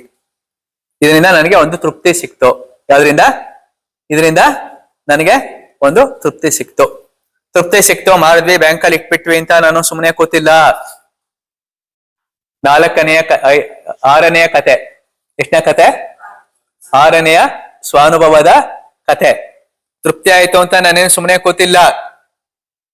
ಕರೆಕ್ಟ್, ಜಮೀನ್ ಮಾರ್ದೆ, 1 ಕೋಟಿ ಇಟ್ಕೊಂಡಿದ್ದೀನಿ, ಆರೋಗ್ಯವಾಗಿ ಇಟ್ಕೊಂಡಿದ್ದೀನಿ, ಯೋಗಾಭ್ಯಾಸ ಮಾಡ್ತಿದ್ದೀನಿ, ಜೀವನದಲ್ಲಿ ಯಾವ್ದೋನೋ ಬಿಟ್ಟಿಲ್ಲ, ವಾಕಿಂಗ್ ಮಾಡ್ತಿದ್ದೀನಿ, 2 ಹೊತ್ತು ಊಟ ಮಾಡ್ತಿದ್ದೀನಿ, ಪ್ರೋಟೀನ್ ಯುಕ್ತವಾಗಿರ್ತಕ್ಕಂಥ ಅಂಶಗಳನ್ನ ತಗೊಂಡು ನನ್ನ ಶರೀರನು ಸರಿ ಮಾಡ್ಕೋತಾ ಇದ್ದೀನಿ. ಪರಿಪೂರ್ಣವಾಗಿ ಸರಿ ಹೋಗಿದೆ ಅನ್ನೋದಕ್ಕಾಗೋದಿಲ್ಲ. ಯಾವುದೇ ಮನುಷ್ಯ ಎಷ್ಟೇ ದೊಡ್ಡ ಯೋಗಾಚಾರ್ಯನಾದರೂ, ಎಷ್ಟೇ ದೊಡ್ಡ ವಿದ್ವಾಂಸನಾದರೂ, ಎಷ್ಟೇ ದೊಡ್ಡ ವೈದ್ಯಾಧಿಕಾರಿ ಆದರೂ ಅವನ ಶರೀರದಲ್ಲಿ ಕೆಲವೊಂದು ನ್ಯೂನತೆಗಳು ಇದ್ದೇ ಇರುತ್ತದೆ. ನ್ಯೂನತೆಗಳು ಇಲ್ಲದ ಮನುಷ್ಯ ಇಲ್ಲವೇ ಇಲ್ಲ. ಕೃಷ್ಣಮಾಚಾರ್ಯ ಅವರು ಸೊಂಟದ ಪೈನ್ ಇತ್ತು, BKS ಅಯ್ಯಂಗಾರು ಅಸ್ತಮಾ ಸಮಸ್ಯೆ ಇತ್ತು, ತಿರುಮಲೆ ಕೃಷ್ಣಮಾಚಾರ್ಯ 100 ವರ್ಷ ಇದ್ರು, BP ಶುಗರ್ ಇತ್ತು. ಇಂಥವ್ರೆಲ್ರೂ ಆಯ್ತೆ ಆಸ್ಪತ್ರೆಗೆ ಅಡ್ಮಿಟ್ ಆಗಿ ಒಂದಲ್ಲ ಒಂದ್ ದಿವಸ ಕಣ್ಣು ಮುಚ್ಚಿದ್ದಾರೆ. ಹಾಗೆ ಯೋಗ ಪ್ರಕಾಶ್ ಅವರು ಕಣ್ಣು ಮುಚ್ಚುತ್ತಾರೆ. ಆದ್ರೆ ಕಣ್ಣು ಮುಚ್ಚೋದ್ರೊಳಗೂ ಕಣ್ಣನ್ನ ಬಿಟ್ಟು ಇಡೀ ಪ್ರಪಂಚದಲ್ಲಿ ಅವಲವಿಕೆಯಿಂದ ಏನಾದ್ರೂ ಒಂದು ಯೋಜನೆಯನ್ನು ಹಾಕ್ತಾನೆ ಇರ್ತಾರೆ. ಅದ್ರ ನಂತರ ಈಗ ಯೋಜನಾ ಪ್ರಕಾಶ್ ಯೋಜನೆ ಮಾಡ್ಲೇಬೇಕು. ಆ ಯೋಜನೆಗಳನ್ನ ಹೇಳ್ಕೊಟ್ಟವ್ರು ಯಾರು? ಯೋಜನೆಗಳ ಮುಖಾಂತರ ಜೀವನದಲ್ಲಿ ಯಶಸ್ವಿ ಆಗಬಹುದು ಅಂತ ಹೇಳ್ಕೊಟ್ಟಿರ್ತಕ್ಕಂಥ ಕರ್ಮಯೋಗಿ ಆಧ್ಯಾತ್ಮಿಕ ಗುರುಗಳು ಯೋಗ ಪ್ರಕಾಶ್ ಅವ್ರಿಗೆ ಯಾರು ಅಂತಂದ್ರೆ ಸರ್ ಎಂ ವಿಶ್ವೇಶ್ವರಯ್ಯನವರು. ಯಾರು? ಸರ್ ಎಂ ವಿಶ್ವೇಶ್ವರಯ್ಯನವರು. ನೋಡಿ, ಕೆಂಬಾಲಲ್ಲಿ ನಾನೇನೊಂದು ಕಟ್ಟಡವನ್ನ ಕಟ್ತಾ ಇರ್ತಕ್ಕಂಥ ಸಂದರ್ಭದಲ್ಲಿ ನನ್ನ ಮಗಳಿಗೆ ನಾನು ಮದುವೆನೂ ಸಹ ಮಾಡಿದ್ದೆ. ಮೊಮ್ಮಗು ಹುಟ್ಟಿತ್ತು, 6 ವರ್ಷ ಮಗುಗೆ. ಆ ಮಗು ಹುಟ್ಟಿದ ಜ್ಞಾಪಕಾರ್ಥವಾಗಿ ನಾನೇನಾದ್ರೂ ಮಾಡ್ಲೇಬೇಕಲ್ಲ, ಏನಾದ್ರು ಒಂದು ಯೋಜನೆ ಮಾಡ್ಬೇಕಲ್ಲ ಅಂತ ಒಂದು ಯೋಜನೆಯನ್ನ ಮಾಡಿದೆ. ಏನ್ ಯೋಜನೆ ಮಾಡಿದೆ ಅಂದ್ರೆ, ನಮ್ಮ ಅಣ್ಣ ಅವ್ರ ಮನೆಗೆ ಹೋಗಿದ್ದೆ. ಸುಮಾರು ಹಳೆ ಪಾತ್ರೆಗಳಿದೆ ಕಣಪ್ಪ, ತಾಮ್ರದ ಹಿತ್ತಾಳೆದು ಕಂಚಿಂದು, ಇದೆಲ್ಲ ಕೊಟ್ಬಿಡ್ತೀನಿ ಅಂತಂದ್ರು ಅವರು. ಮಾರಾಟ ಮಾಡ್ಬಿಡು, ನಮ್ಮ ಮನೆಗೆ ಪೇಂಟಿಂಗ್ ಮಾಡಿಸ್ಕೊಡಪ್ಪ ಅಂತಂದ್ರು. ನಾನೇನ್ ಮಾಡಿದೆ, ನಮ್ಮ ಸ್ನೇಹಿತರು ಒಬ್ಬರನ್ನ ಕರ್ಕೊಂಡು ಹೋದೆ. ನಮ್ಮ ಸ್ನೇಹಿತರು ಅದೆಲ್ಲದನ್ನು ನೋಡಿದ್ರು, ಎಲ್ಲ 42,000 ರೂಪಾಯಿಗೆ ಅದನ್ನ ಪರ್ಚೇಸ್ ಮಾಡಿದ್ರು. ನಮ್ಮ ಸ್ನೇಹಿತರು ಒಂದ್ ಮಾತಂದ್ರು, ಸರ್ ನಿಮ್ಮ ಅಣ್ಣ ಅವರು ಯಾವ್ದೋ ನಿಮ್ ತಾತ ಅವ್ರ ಕಾಲದ ಪದಾರ್ಥ ಇದ್ದಾರೆ, ಇದೆಲ್ಲ ಆಂಟಿಕ್ ಪೀಸುಗಳು ಸರ್, ಇದೆಲ್ಲ ಕೊಡಕ್ಕೆ ಮನಸ್ಸು ಬರಲ್ಲ ಅಂದ್ರು. ನೋಡಿಪ್ಪ 42,000 ಕೊಡ್ತೇನೆ, ಎಲ್ಲ ಕೊಟ್ಬಿಡಿ ಅಂತ ಎತ್ತಿಟ್ಕೊಂಡೆ. ನಮ್ಮ ಅಣ್ಣವ್ರಿಗೆ 42,000 ಕೊಟ್ವಿ, ಅಷ್ಟ್ ಪದಾರ್ಥ ಎತ್ತಿಟ್ಕೊಂಡೆ. ಅವತ್ತಿಂದ ನಮ್ ದೊಡ್ಡ ಕಾವ್ರು, ನಮ್ ನೆಂಟ್ರು, ನಮ್ ಇಷ್ಟ್ರು, ನಮ್ ಸ್ನೇಹಿತರು, ನಮ್ ಶಿಷ್ಯಂದ್ರು ಯಾರ್ಯಾರಿದ್ದಾರೆ ಎಲ್ರಿಗೂ ನಿಮ್ಮ ಮನೇಲಿ ಏನಾದ್ರು ತಾಮ್ರದ್ದು ಹಿತ್ತಾಳೆದು ಕಂಚಿನ ಪದಾರ್ಥಗಳಿದ್ರೆ ದಯವಿಟ್ಟು ನಮಗೆ ಕೊಡಿ, ನಾನೊಂದು ವಸ್ತು ಸಂಗ್ರಹಾಲಯ ಮಾಡ್ಬೇಕು. ಏನ್ ಹೇಳಿದೆ? ವಸ್ತು ಸಂಗ್ರಹಾಲಯವನ್ನ ಮಾಡ್ಬೇಕು ಅಂತ ಹೇಳ್ತಾನೆ ಬಂದೆ. ಅದೇ ಪ್ರಕಾರ ನನಗೆ ಕೊಟ್ರು ತುಂಬಾ ಜನ ಕೊಟ್ರು. ಆಮೇಲೆ ನನ್ನಲ್ಲಿ ನನಗೇನು ಒಂದು ವರಮಾನ ಇದೆ, ವರಮಾನದಲ್ಲಿ ಮಿಕ್ಕಿರ್ತಕ್ಕಂಥ 50% ಭಾಗವನ್ನ ನಾನು ಮೈಸೂರಲ್ಲಿ ಇರ್ತಕ್ಕಂಥ ಹಳೆ ಹಿತ್ತಾಳೆ ತಾಮ್ರ ಕಂಚಿನ ಪಾತ್ರೆ ಅಂಗಡಿಗಳಿರ್ತಲ್ಲ, ಅಲ್ಲಿ ಯಾವ್ಯಾರು ಹಳೆಯದು ತೂಕಕ್ಕೆ ಹಾಕಿರ್ತಾರೆ ಆ ಪಾತ್ರೆಗಳು, ನಂಜನಗೂಡು ದೇವಸ್ಥಾನ ಸುತ್ತಮುತ್ತ ಹಾಕಿರ್ತಾರಲ್ಲ ಅಂತ ಪಾತ್ರೆಗಳು, ಅಂತ ಅಮೂಲ್ಯವಾಗಿರ್ತಕ್ಕಂಥ ವಸ್ತುಗಳು ಯಾವ್ಯಾವ ಊರುಗಳಲ್ಲಿ ದೇವಸ್ಥಾನಗಳಿರುತ್ತೆ ಆ ಊರುಗಳಲ್ಲಿ ಹಳೆಯದೆಲ್ಲ ಮಾರ್ಬಿಟ್ಟಿರ್ತಾರಲ್ಲ ಬ್ರಾಹ್ಮಣ ಅಗ್ರಹಾರದವರು, ಆ ಥರದ್ದೆಲ್ಲದನ್ನು ತೆಗೆದಿಟ್ಟೆ ಸಾಕಷ್ಟು ತೆಗೆದಿಟ್ಬಿಟ್ಟೆ. ಒಂದು ಬ್ಯೂಟಿಫುಲ್ ಮ್ಯೂಸಿಯಂ ಆಯ್ತು. ಏನಾಯ್ತು? ಬ್ಯೂಟಿಫುಲ್ ಆಗಿರೋ ಮ್ಯೂಸಿಯಂ ಆಯ್ತು. ಮೊನ್ನೆ ಆ ಮ್ಯೂಸಿಯಂ ನೋಡ್ಬಿಟ್ಟು ಒಬ್ಬರು ಮನಃಶಾಸ್ತ್ರಜ್ಞರು, ಸರ್ ಬಹಳ ಚೆನ್ನಾಗ್ ಮಾಡಿದೀರಾ, 50 ಲಕ್ಷ ಕೊಟ್ಬಿಡ್ತೀನಿ ಸರ್, ಎಲ್ಲ ನಂಗೆ ಕೊಟ್ಬಿಡಿ ಅಂದ್ರು. ನನಗೆ ಬಿದ್ದಿದ್ದು ಎಷ್ಟು ಗೊತ್ತೇ? ಬರೀ 8.5 ಲಕ್ಷ. ಎಷ್ಟು ಬಿದ್ದಿದ್ದು? 50 ಲಕ್ಷ ಕೊಡ್ತೀನಿ ಅಂದ್ರು. ಈಗ ಸದ್ಯಕ್ಕೆ ಕೊಡಲ್ಲ, ನೀವು ದುಡ್ಡು ಕೊಟ್ಟು ಅದನ್ನ ಎಲ್ಲಿಟ್ಕೋಬೇಕು ನನಗೆ ಗೊತ್ತಿಲ್ಲ, ನಮ್ಮ ಹತ್ರ ಮುಂದಿನ ಯೋಜನೆಗಳು ಯಾವುದೂ ಇಲ್ಲ, ಅನುಕೂಲ ಆದಾಗ ನಿಮ್ಗೆ ತಿಳಿಸ್ತೀನಿ ಇದೆ. ಇಲ್ಲ ಸರ್ ಹಾಗೆ ಮಾಡ್ಬೇಡಿ, ಒಂದ್ 6 ತಿಂಗಳು ಟೈಮ್ ಕೊಡಿ ಸರ್, ನಾನು ಫ್ಯಾನ್ಸ್ ತಪ್ಪರೆ ಬೇರೆ ಇದೆಷ್ಟು ಒಂದು ಕಾಂಟ್ಯಾಕ್ಟ್ ಮಾಡ್ತೇನೆ, 1 ಕೋಟಿನೇ ಕೊಡಿಸ್ತೀನಿ ಅಂದ್ರು. ನೀವು ಕೊಡ್ಸೋರಂತೆ, ಸ್ವಲ್ಪ ವೆಯ್ಟ್ ಮಾಡಿ ಅಂತ ಹೇಳಿದೀನಿ. ಈ ಮಧ್ಯದಲ್ಲಿ ಏನಾಯ್ತು, ಈ ರವೆ ಬೀದಿನಲ್ಲಿ ಒಂದು ಅಂಗಡಿನಲ್ಲಿ ನನಗೆ ಒಂದು ನಲ್ಲಿ ತಗೊಂಡೆ. ಆ ನಲ್ಲಿ ಹೇಗೆ ಅಂತಂದ್ರೆ, ಆ ನಲ್ಲಿ ನಮ್ಮ ನೀರಿನ ಕೊಳವೆ ಇರ್ತಲ್ಲ, ಬೋರ್ವೆಲ್ ಆ ಥರದ್ದು. ಅದು ಬಹುಶಃ ಕಂಚಿಂದು, ಪಂಚಲೋಹದ್ದು, ತಾಮ್ರದ್ದಿರ್ಬೋದು. ತಂದ್ಬಿಟ್ಟು ಇಟ್ಟಿದ್ದೆ. ಒಬ್ರು ಇಂಜಿನಿಯರ್ ಅದನ್ನ ನೋಡಿದ್ರು. ಸರ್ ಇದು ತುಂಬಾ ಚೆನ್ನಾಗಿದೆ ಅಂದ್ರು. ನೋಡಿ ಸರ್, ಅದು ಆಂಟಿಕ್ ಪೀಸ್, ಇದು ವಿಶ್ವೇಶ್ವರ ಕಾಲದ್ದು ಇರ್ಬೋದು. ಯಾವ್ದು ಈ ಆಂಟಿಕ್ ಪೀಸು? ವಿಶ್ವೇಶ್ವರ ಕಾಲದ್ದು ಇರ್ಬೋದು. ಬಹುಶಃ ಇದು ಸಿಗಲ್ಲ ಸರ್ ಅಂದೆ. ಸರ್ ಏನಾದ್ರು ಅಲ್ಲಿ ನನಗೆ ಬೇಕೇ ಬೇಕು ಸರ್ ಅಂದ್ರು.